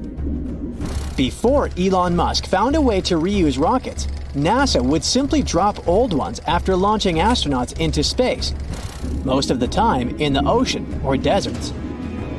In 2012, Jeff Bezos launched a mission to find the Apollo 11 rocket. They found it by using sonar, but it was in terrible condition.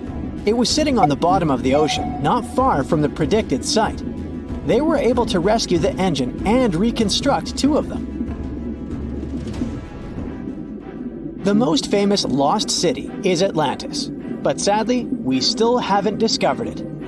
However, Heraklion was also just a myth until one British pilot saw something that looked like a city while flying over the Mediterranean Sea. He reported it, and 60 years later, a group of divers went there. They were shocked when they found an entire city underwater. It was loaded with artifacts that could tell us a lot about the history of the place. Now it's one of the best underwater archaeological sites in the world. It's believed that the rising sea caused the whole city to go underwater. The Titanic sank in 1912. The wreck was claimed to be officially discovered 74 years later. In reality, though, a fisherman found the Titanic 8 years earlier while fishing in the Atlantic Ocean. He was pulling out his net when he spotted a head stuck in it. Luckily, it was just a doll's head. Years later, after the fisher had passed away, his son sold the doll to a doll collector. She did a lot of digging and research on every person who had a porcelain toy on the Titanic. She found the owner of the doll. Ava Hart was on the Titanic and had a doll with her. Ava survived the catastrophe by a miracle, but her toy didn't. Hart even wrote about the doll in her journal, and every detail matched the toy found by the fisherman. The tripod fish lives deep in the abyssal zone, around 20,000 feet below the surface. It's adapted to such immense depths and uses its tripod fins to stay still on the bottom. This creature doesn't have big eyes, but even if it did, these eyes would be useless in the darkness. Instead, the tripod fish uses its fins like antennas to detect any movement in the water. This creature doesn't have much luck when it comes to its love life, so it had to develop unique tactics to reproduce. One fish can be both male and female. The next bizarre creature is the lizardfish. It has tons of razor-sharp teeth, a huge mouth, and really big eyes, which it uses for hunting. All this makes the animal look freaky. The lizardfish lives at depths of around 11,000 feet in the midnight zone, where there is zero light. This freak of nature basically eats everything it can fit inside its mouth, from small fish to other lizardfish. On the other hand, when they see other reptile fish, they probably fall in love instead, because finding mates at those depths is not an easy task. Like the tripod fish, the lizardfish can be both male and female at the same time. When you think of a river, you usually picture it on land. Still, nature is quite unpredictable, and it created a river flowing under the ocean in California. It's running at a depth of around 2 miles. This river has everything that an ordinary river has: sunken logs, trees, and rocks. And despite its uniqueness, it's not the only one in the world. There are also others in the Amazon and Greenland. A terrifying creature was discovered near Angola's coast by a remote operating vehicle. It looks like it doesn't have a head or a body. It was sitting at a depth of around 4,350 feet below the surface. After doing research, scientists concluded it wasn't anything from a sci-fi movie, it was just a cluster of siphonophores stuck together. In 2015, some random guy was diving in Caesarea, and something shiny caught his eye. He reached out, grabbed it, and realized it was a gold coin. After that, he examined the bottom and found out that there were many more. He reported the incident to the local authorities, and they concluded that he had found Arabic treasure. The coins were made of solid 24-karat gold and were a few thousand years old, but due to the perfect salinity and temperature, they looked brand new. The coins belonged to a ship carrying cargo. It was caught up in a storm and unfortunately sank. One of the weirdest things ever discovered was found in the Baltic Sea. It's an anomaly that looks as if it was created by a different civilization.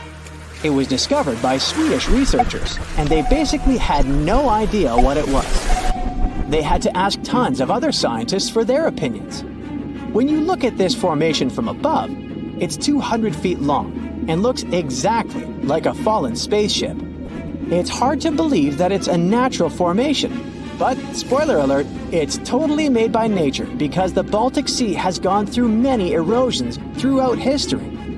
Most likely, the bizarre formation is the result of these processes. A group of divers in Madagascar were shocked when they found this 7-foot monstrosity of a knife on the seafloor. The speculation started immediately, and many said that the knife was from some giants that had fought megalodons and lived on Earth thousands and thousands of years ago.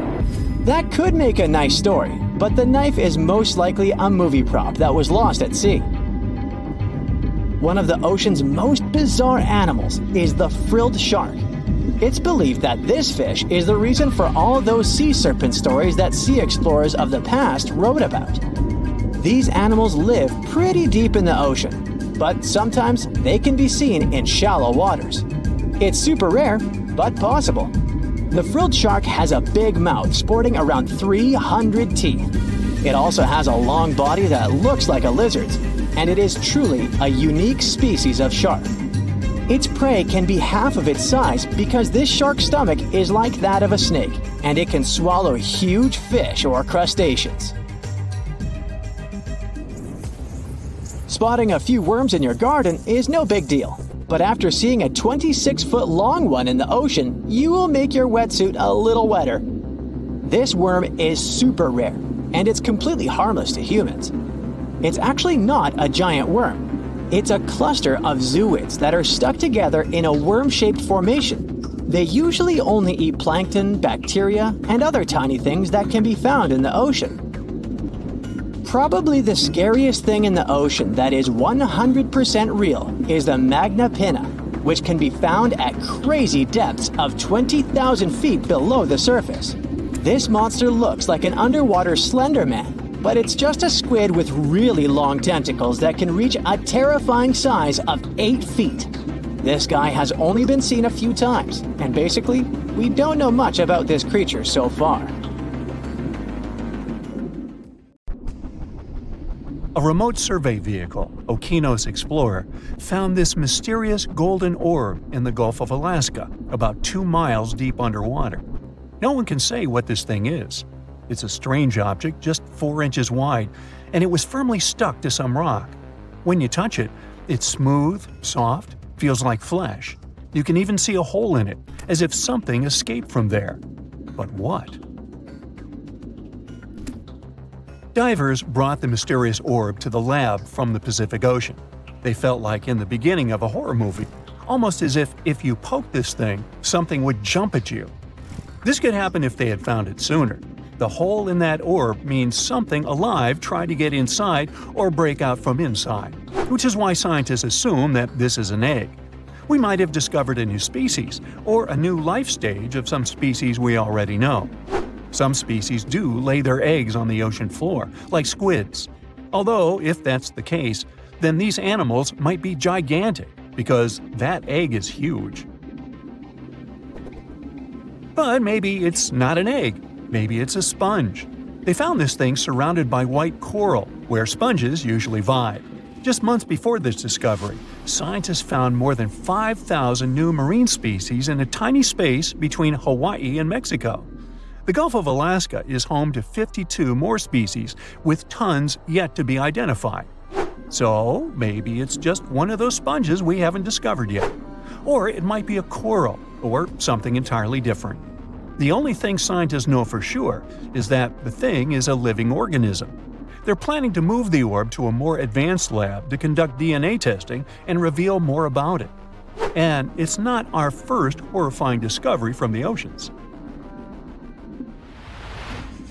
In 2013, 2 rare locomotives were discovered under 90 feet of water off the coast of New Jersey.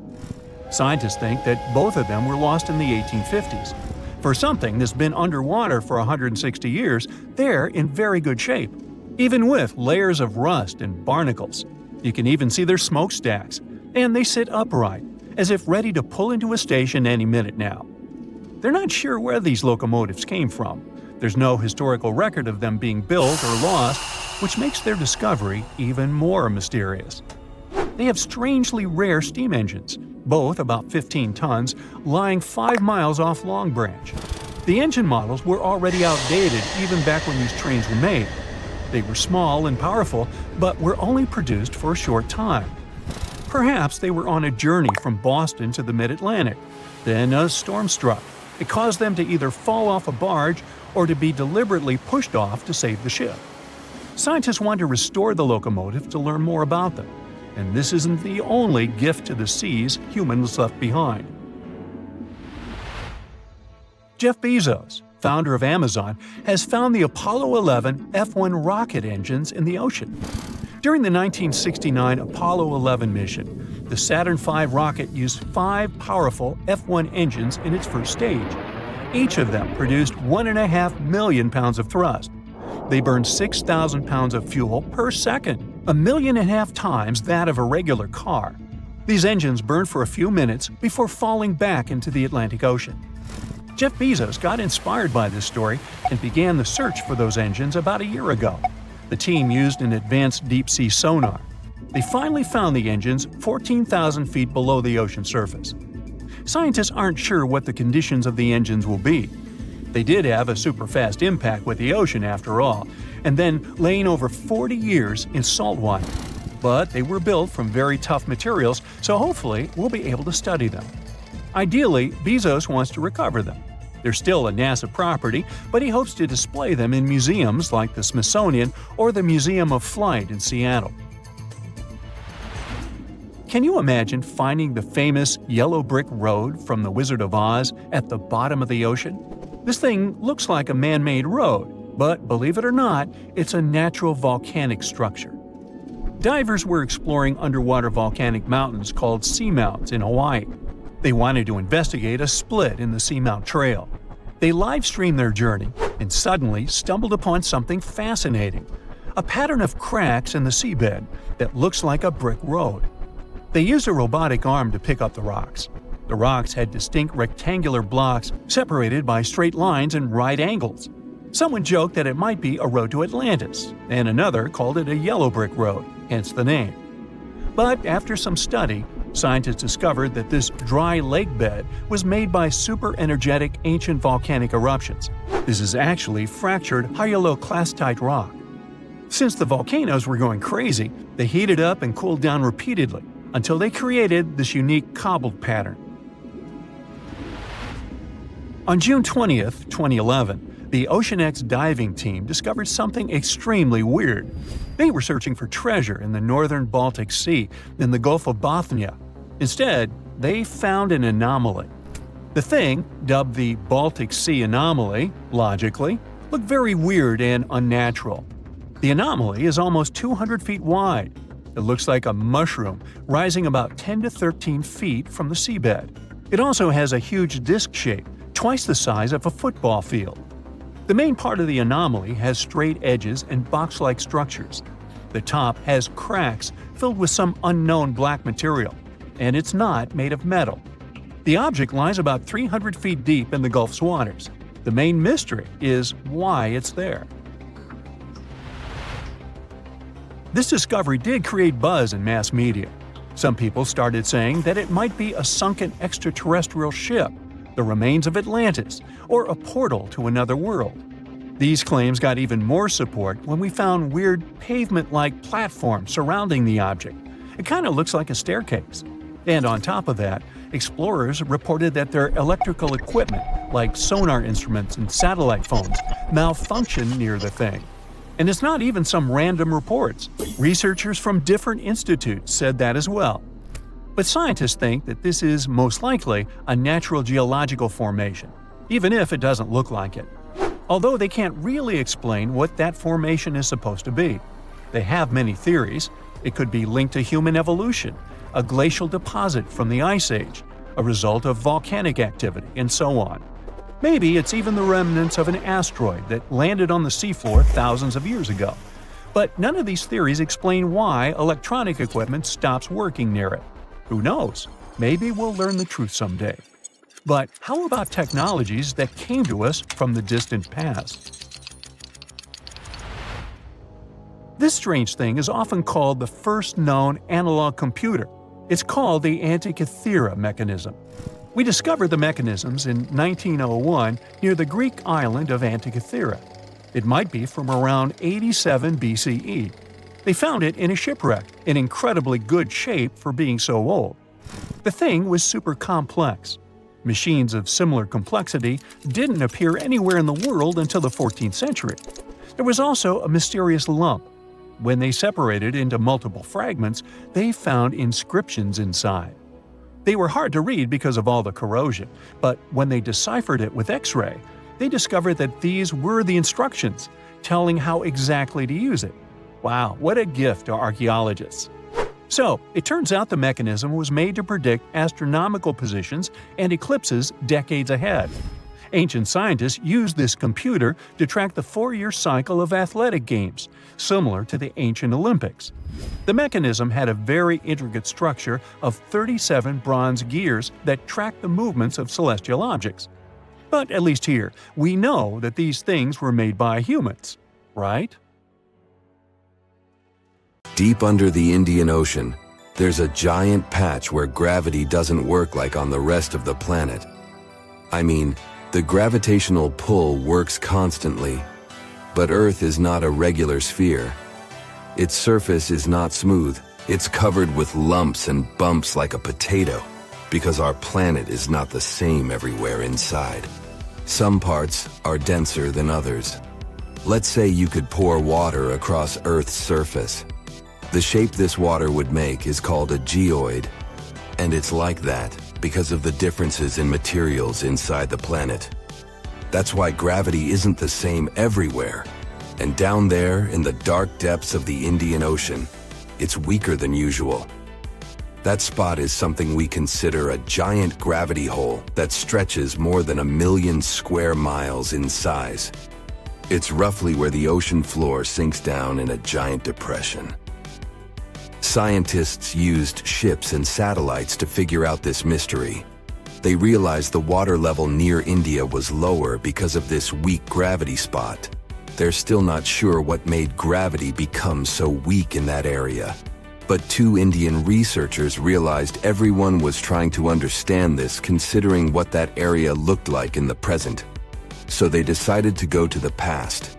They used computers to make models of a virtual Earth and figured out that the answer could lie over 620 miles under the surface. That's where a part of an old ocean sank 30 million years ago, causing a hot melted rock to move around. And this mixture might have made gravity weak in that area. It's a really interesting idea, but it's still not the final answer. In 2018, a team of scientists from India went to the Indian Ocean with special machines to listen to the ground rumbling, similar to when you hear thunder. They found out there were hot streams of melted rock coming up from deep inside Earth. Could they be part of the reason why the gravity is weak there? We'll need more information to understand the issue better, maybe even go back further into the past. For instance, about 140 million years back, the land was all connected as a big piece called Gondwana. But then, India started moving away from it. While India was moving, an old ocean floor called the Tethys Sea sank into Earth's insides. These two scientists from India kept trying to solve the case, using computers to pretend to be going back in time. They checked how the land moved, as well as the mantle, which is basically a thick layer of hot, solid rock. The duo found out that a long time ago, there were hot, light rocks rising from deep inside Earth. These rocks created a spot where gravity was weak. This spot was like a big dent in the ocean floor. The more these rocks rose, the deeper the dent became. The first of these rising rocks popped out around 20 million years ago to the south of the weird gravity dent. As these rocks moved and went under the land, the dent got bigger and stronger. The two scientists think these rocks were pushed up by the sinking old ocean floor, like bubbles. This process disturbed something called the African blob. You gotta see this. Deep inside our planet, there are two very big blobs, like giant pieces of rock, as large as continents. One is under Africa, and the other is under the Pacific Ocean. These blobs have roots that start almost halfway, 1,800 miles, toward the center of Earth. And they're probably the place where columns of hot rock rise up from way down below. When these hot rock columns reach the surface, big volcanic eruptions happen. And we're talking about some really massive ones that might have even played a role in erasing dinosaurs from the face of the Earth a long time ago. So, we don't want these giant blobs to be disturbed. Anyway, not all scientists agree with the theory about why gravity doesn't do its job in this particular spot in the Indian Ocean, saying they need more proof to be sure about these rising rocks. The real answer might come from listening to Earth's rumbling. Plus, who knows if this gravity hole will stay there forever or move away. It depends on how Earth's mass will shift around. To see some changes might take a very, very long time, maybe even hundreds of millions of years. That's not the only region where gravity works in mysterious ways. Or at least, that's what it feels like when you see certain things around the world. Like, what if you saw rocks that don't sink, but can float on water for a very long time? They can even travel around for thousands of miles until they finally find a spot where they sink. Scientists figured out how this worked by using special X-rays to check the insides of these rocks. And these unusual rocks turned out to be very light and full of tiny holes. Researchers used wax to cover pieces of these rocks and went with a special X-ray method to look inside the rocks to see how much water and gas was there. The reason these rocks can float is because of something called surface tension, which is like a very thin, the size of a human hair, layer of air on the water's surface.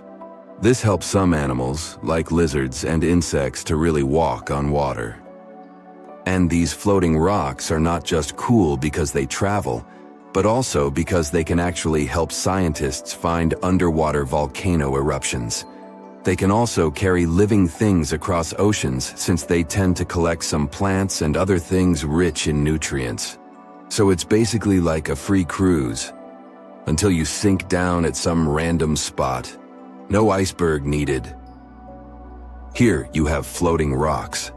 And in Death Valley in California, there's a strange phenomenon where big rocks move across a dry lake bed and leave trails behind them. People wondered how this was possible for 60 years until the case was solved. Some thought there must be strong winds moving these rocks, or maybe even ice. but scientists found these winds aren't really strong enough to move such big boulders. They placed cameras on cliffs near the rocks, even though they were hard to reach. They did this for 3 winters in a row to study the temperature, rain, and wind in the area. Their idea was that ice might lift the rocks and let the wind push them. To test this properly, they put a rock in a container with water and sand and froze it. When they later pushed the container, the rock moved like it was on ice. This experiment helped prove their theory. And what's interesting is that the rocky area in Death Valley is similar to one of Saturn's moons, Titan. So these weird things on our planet may help us understand other phenomena, even in space. The reverse waterfall in England is an example of a spot with weird gravity too. You can find it not far from Hayfield. It has water that looks more like a fountain than a waterfall, considering it goes up toward the sky. But it turns out gravity doesn't have anything to do here. It's just the wind. It's so strong that when the water falls down, it catches it and pushes it back up. But where does this constantly strong wind come from? You can see a similar thing at Hoover Dam in Nevada, US. Try to climb up the dam, 726.4 feet, and pour some water out of a bottle. Not working? Yep, the water won't flow down as it normally would. It will fly up. You'll have the same result if you throw some light object from the same height. You will get it back. And this happens because of the strong airflow too. So these things seem like gravity is messing up with us, but there's always a logical answer behind that. Hopefully, we'll get one for the gravity hole in the Indian Ocean too. Our planet has 5 oceans: the Pacific, Atlantic, Indian, Southern, and Arctic, not counting Billy Ocean. But it seems there's a 6th one out there too. It's just that you can't see it. Scientists have found evidence of large amounts of water hidden in the transition zone. That's the boundary layer that separates the upper and lower mantle of our planet. That boundary goes hundreds of miles deep down below the surface. Natural diamonds usually form in the mantle, but at depths of up to 155 miles. Some of them are very rare. They may come from deeper depths. That was the case with this fascinating diamond that formed 410 miles below the surface. The gem was big enough for scientists to study it and determine what it was made of. They were surprised when the composition of this very rare diamond showed that it was formed in pretty watery conditions. Because of that, such a diamond wouldn't be worth much in jewelry stores, but it was priceless in the lab. So, could this mean there's an ocean under the surface of our planet? It would definitely get us closer to the idea Jules Verne had about this whole magical secret world inside Earth, including the ocean. But that's not exactly the case. The water is there, true, but it's not like you can enjoy the view watching waves splashing around like on the surface of our planet. The water is actually stored within the minerals. That's why this area is so wet. Let's now move to Africa to keep up with the story, or to be more specific, to a spot called the Afar region. It's part of Ethiopia and a place where 3 tectonic plates meet. Tectonic plates are large pieces of our planet's crust that slowly move. These movements cause earthquakes and produce volcanoes, mountains, deep underwater valleys we call trenches, and so on. And the Afar Valley is where the Arabian, Somali, and Nubian plates meet. Together, they form an intersection in the shape of a Y. Why? Let me tell you. These plates are moving all the time. The Somali plate is moving southeast toward the Australian and Indian plates. The Arabian plate is moving north, getting closer to the Eurasian plate. At some point, it will close the Persian Gulf. This movement of plates has created something we call the Great Rift Valley, considering there are, all these cool rifts. The Aden Ridge to the east, the Red Sea Rift to the west, the Oculus Rift and the East African Rift to the south. But the East African Rift is something we want to focus on, because this one could be the key to this potential 6th ocean, but this time on the surface. A continental rift is a spot where two tectonic plates that form a single continent start to separate. Here it's the Somali and Nubian plates. Together, they're parts that make up Africa. If they keep moving in separate directions, this currently continental rift may become what we call an oceanic spreading ridge. In other words, when the plates are far enough apart from each other, there will be an enormous crack between them. This way, magma will freely flow up from beneath them.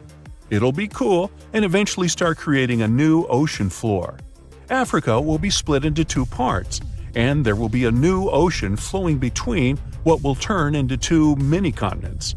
Nope, it's not time to get your swim trunks and sunscreen yet. Even if the Somali and Arabian plates do move far enough to form an oceanic spreading ridge, it'll take millions of years before this happens. So I guess it's more interesting to stick to exploring this sixth ocean below the Earth's surface for now. The idea of subsurface oceans goes beyond the borders of our planet. It's possible many moons and planets out there have them too. Our home planet is the only one we know about with consistent bodies of liquid water on the surface, true. In our solar system, we circle around the Sun in something called the habitable zone. The temperature and atmospheric pressure within this zone allow water to remain in liquid form all the time. But a couple of moons in our solar system could also contain significant amounts of water under their surface. Enceladus, one of Saturn's moons, is the first one. Enceladus is a small frozen ball, 7 times smaller in diameter than our moon, but it's the 6th biggest moon of Saturn. Nearly a decade ago, a spacecraft found evidence that there was a large ocean under its surface. It found and sampled water from the eruptions that resembled geysers. A geyser is a rare type of hot spring that erupts and sends jets of steam and water into the air. You know, like Old Faithful in Yellowstone?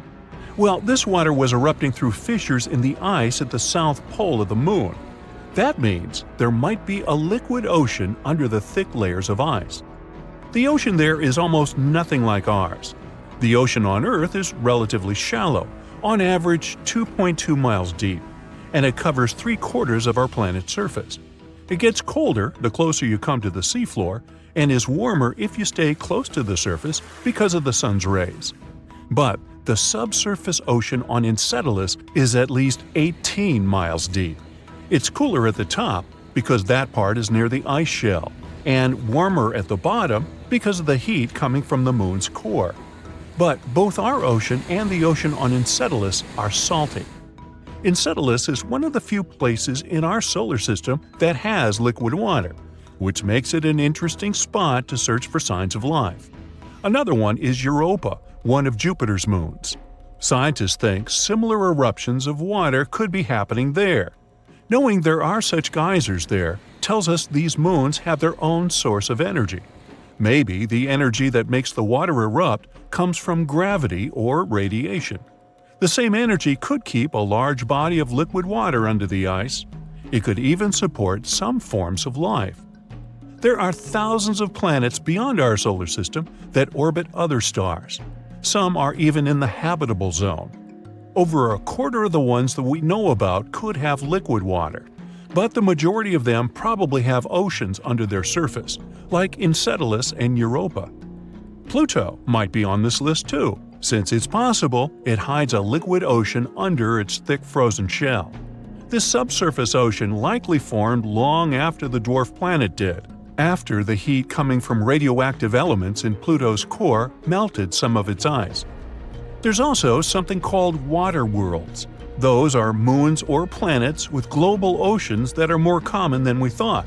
I mean, some call Earth a water world too. 71% of its surface is water after all. And when you look at our home planet from space, you mostly get those blue marble pictures. When exploring other planets, especially those outside of our solar system, researchers often go with a policy of follow the water.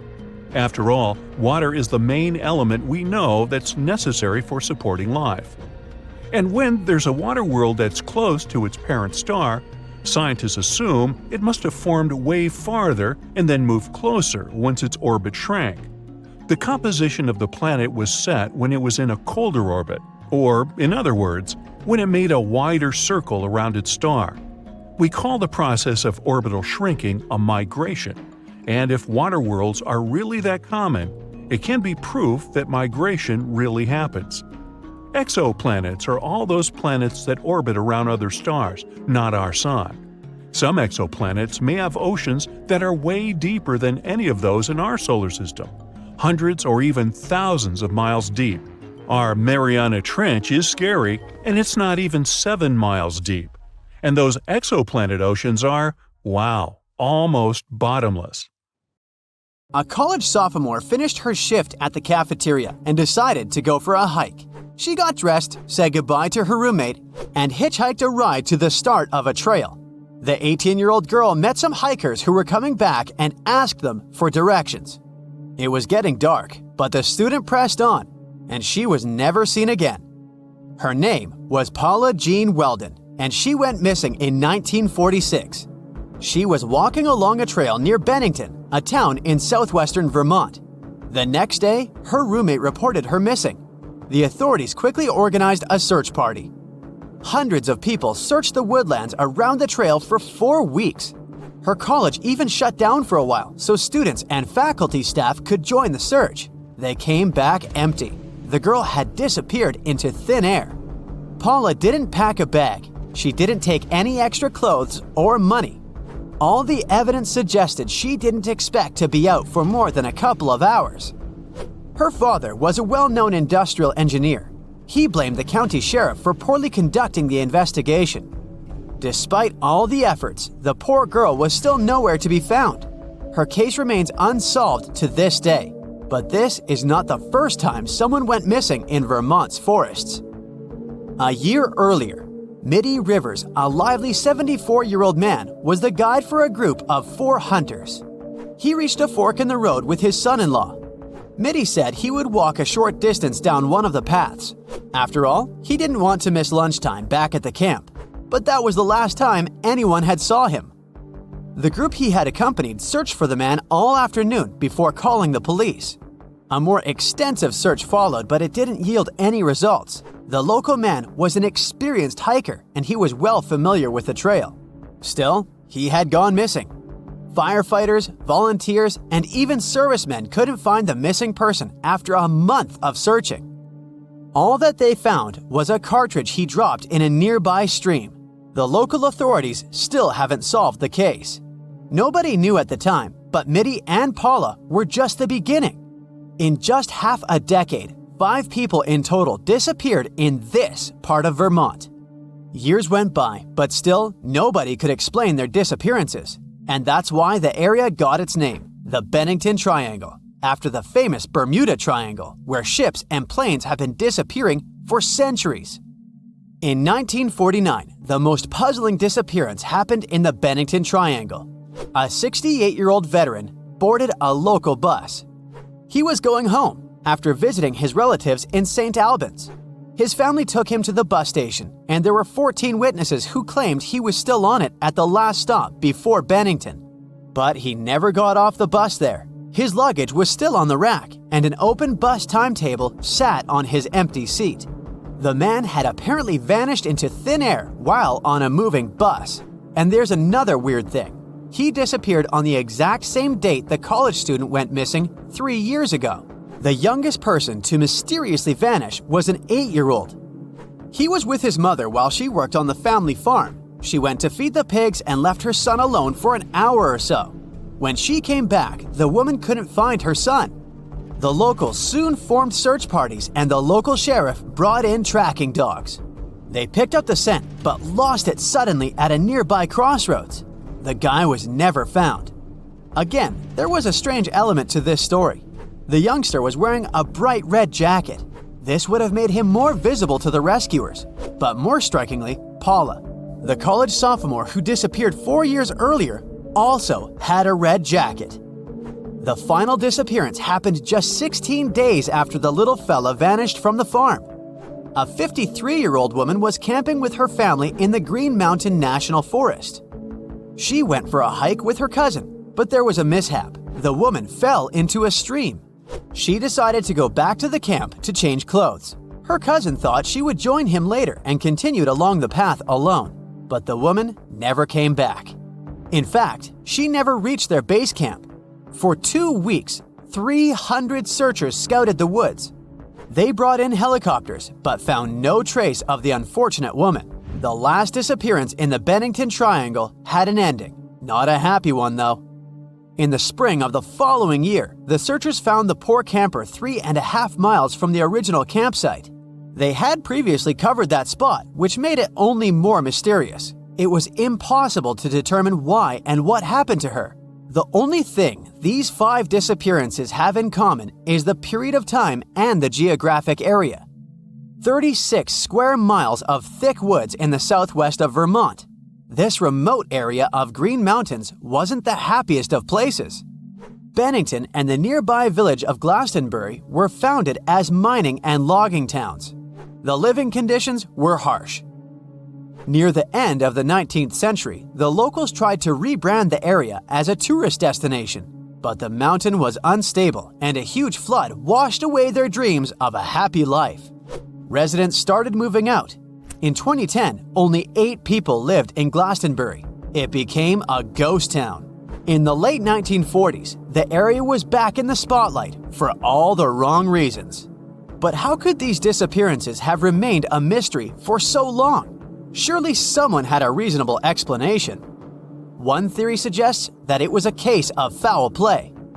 Maybe an unknown person was up to no good and harmed the unsuspecting people.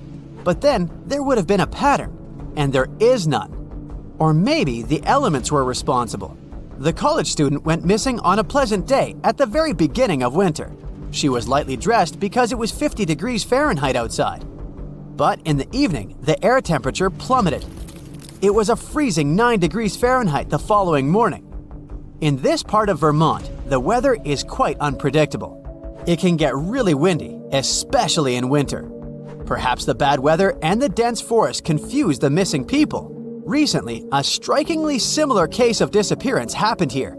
A college student got lost in heavy fog at the top of Glastonbury Mountain. When he didn't return home, his fiancée called the police. State troopers immediately went out to look for him, but it was too dark and foggy to see anything. Luckily, they found him the next morning. He got lost because of the thick fog. He managed to find his way back to the trail only after the weather conditions improved.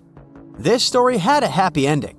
But could this incident explain what happened to the people who disappeared over 70 years ago?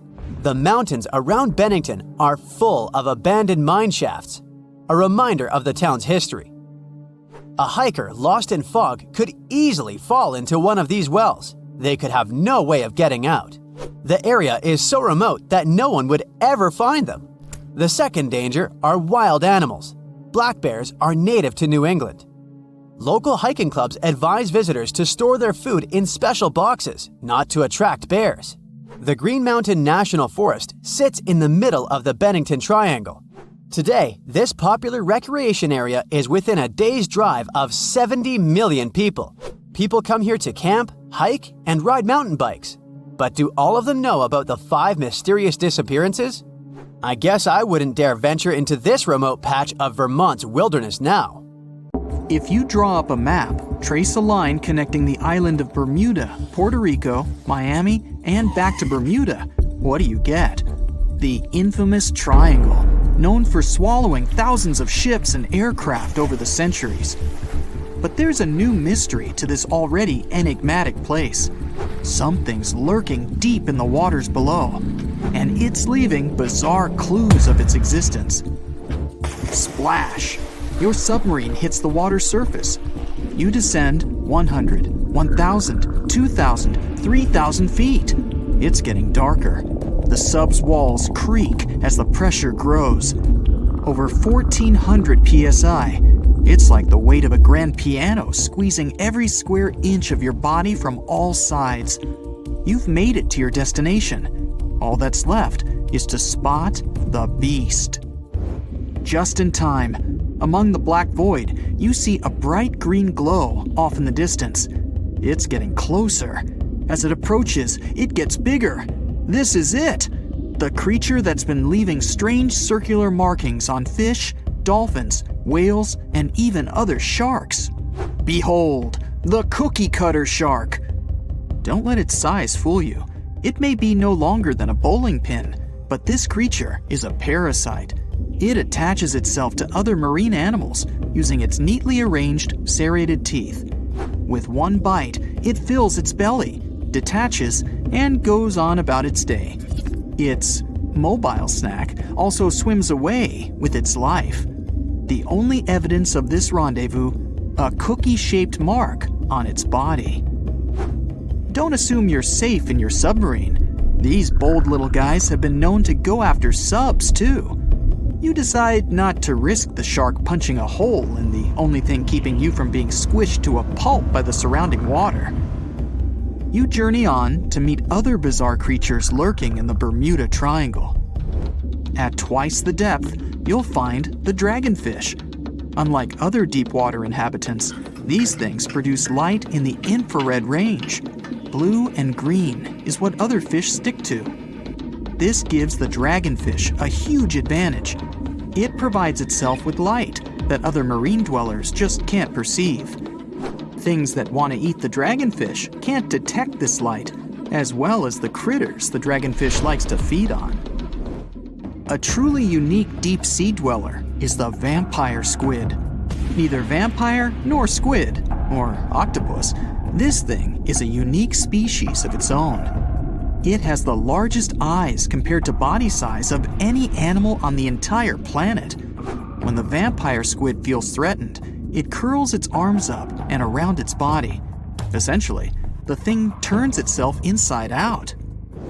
Another animal to avoid down here is the terrifying bobbit worm. It buries itself in the sea floor, leaving a small part of its body out. It waits for dinner time with its pincer-like mouth parts open. What's on the menu? Other worms and fish that can be 7 times bigger than the bobbit. It uses its 5 antennas to sense when lunch is close enough to snap. In an instant, the worm launches forward and grabs its lunch with its mouth parts. It's not done yet. Once it's got its jaws locked onto its lunch, the worm injects it with venom and pulls it down into the burrow to feast. One of the deepest trenches in the Bermuda Triangle is the tongue of the ocean. This is also the secret breeding grounds of tiger sharks. You'll instantly recognize them thanks to those darker gray tiger stripes on their sides. They're the second largest predatory shark species after the great white. And with a big size comes a big appetite. Marine mammals, smaller sharks, stingrays, and green turtles are all on the menu. If you ever come face to face with a tiger shark, hopefully not, remember this: you can tell the fish's age by looking at its stripes. They fade over time, so the younger the shark, the more pronounced its stripes. There's plenty of zooplankton in the Bermuda Triangle. These are, usually, small organisms that are essential to the ocean's food chain. But get this, if nothing ate them and they were left to grow out of control, zooplankton would cover the entire world in layers and layers in just 4 months. Oh, and the largest type of zooplankton is the jellyfish. Jellyfish were around long before dinosaurs. You probably know your body is 60% water. A jellyfish is 95%. So if it gets washed onto the shore, after a few hours, most of its body just evaporates into the air. There's also a jellyfish that lives forever. The immortal jellyfish can revert itself back to its polyp stage and then grow again. Sounds like something from another planet, but it's no space jelly. Those do exist, by the way.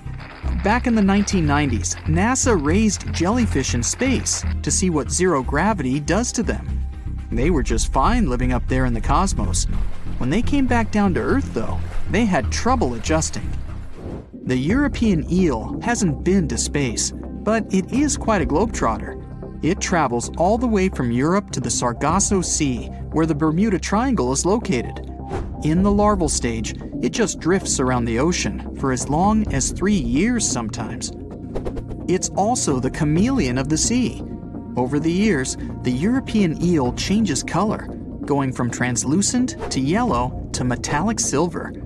They're nocturnal and secretive, pretty much the ideal companion to have when you raid the fridge at midnight. A giant squid over half the length of a football field once washed up on a Florida beach. Researchers suspected this behemoth came from the Atlantic Ocean near the Bermuda Triangle. Giant squids are the longest invertebrates, meaning they have no backbone. They also have the biggest eyes on Earth, ever. They're as large as a soccer ball. Another creature found near the Bermuda Triangle is Sterer's cave shrimp. They were so good at keeping to themselves that no one knew these creatures even existed until 2011. Some female cave shrimps carry an impressive number of eggs along with them. Scientists discovered one female had around 2,000 eggs attached to her body. The Bermuda petrel is the national bird of, yes, you guessed it, Bermuda. It's the second rarest seabird on the planet. In fact, people thought it was extinct until 1951, when they spotted a few on the island. It has an eerie cry that'll send shivers down your spine. The Nassau grouper can only be found on the coasts of South Florida. This fish lies in wait and ambushes its lunch of other fish, crabs, and lobsters. It's sort of like a vacuum cleaner because it inhales its food through its huge mouth. The fish has a cool defense mechanism too. Like the chameleon, it changes color when it feels it's in danger. Sometimes it takes on a lighter or darker shade of its own color to blend in with the environment. So, you may spot a Nassau grouper, or you may not. If you happen to visit the Bermuda Triangle, you'll probably see a hammerhead shark. They use that iconic hammer-shaped head to pin their lunch, stingrays, onto the ocean floor. The shape of their head also gives them better vision. They can see almost 360 degrees all around, above and below them. Well, save for one blind spot right in front of their nose. The hawksbill sea turtle may not look intimidating, but this guy will eat anything it can get its bird-like beak around. Sea sponges, algae, and even venomous jellyfish. A lot of the stuff on their menu is inedible for most, but their body fat can absorb the venom and toxins, so they go unscathed. The Bermuda Triangle is also home to green glowworms. They're not really worms, but larvae. They produce that bright light from an organ near their tail. This light makes smaller creatures come toward them, making it easy for them to catch their lunch. Most of the time, they look pretty ordinary, but they have an oddly fixed schedule. Every third night after the full moon during the summer, at an exact time, the glowworm lights up. But back to more nightmarish creatures of the Bermuda Triangle. There's the goblin shark, known as a living fossil because it's the only one left of its animal family. It's only about the length of your forearm and looks like nothing special. But watch closely as its lunch gets too close. Boom! The shark's jaw shoots out of its mouth and grabs onto the unlucky creature. Once the teeth have locked in, the jaw goes right back in the shark's mouth. And yes, you share the planet with this thing. That's it for today. So hey, if you pacified your curiosity, then give the video a like and share it with your friends. Or if you want more, just click on these videos and stay on the bright side.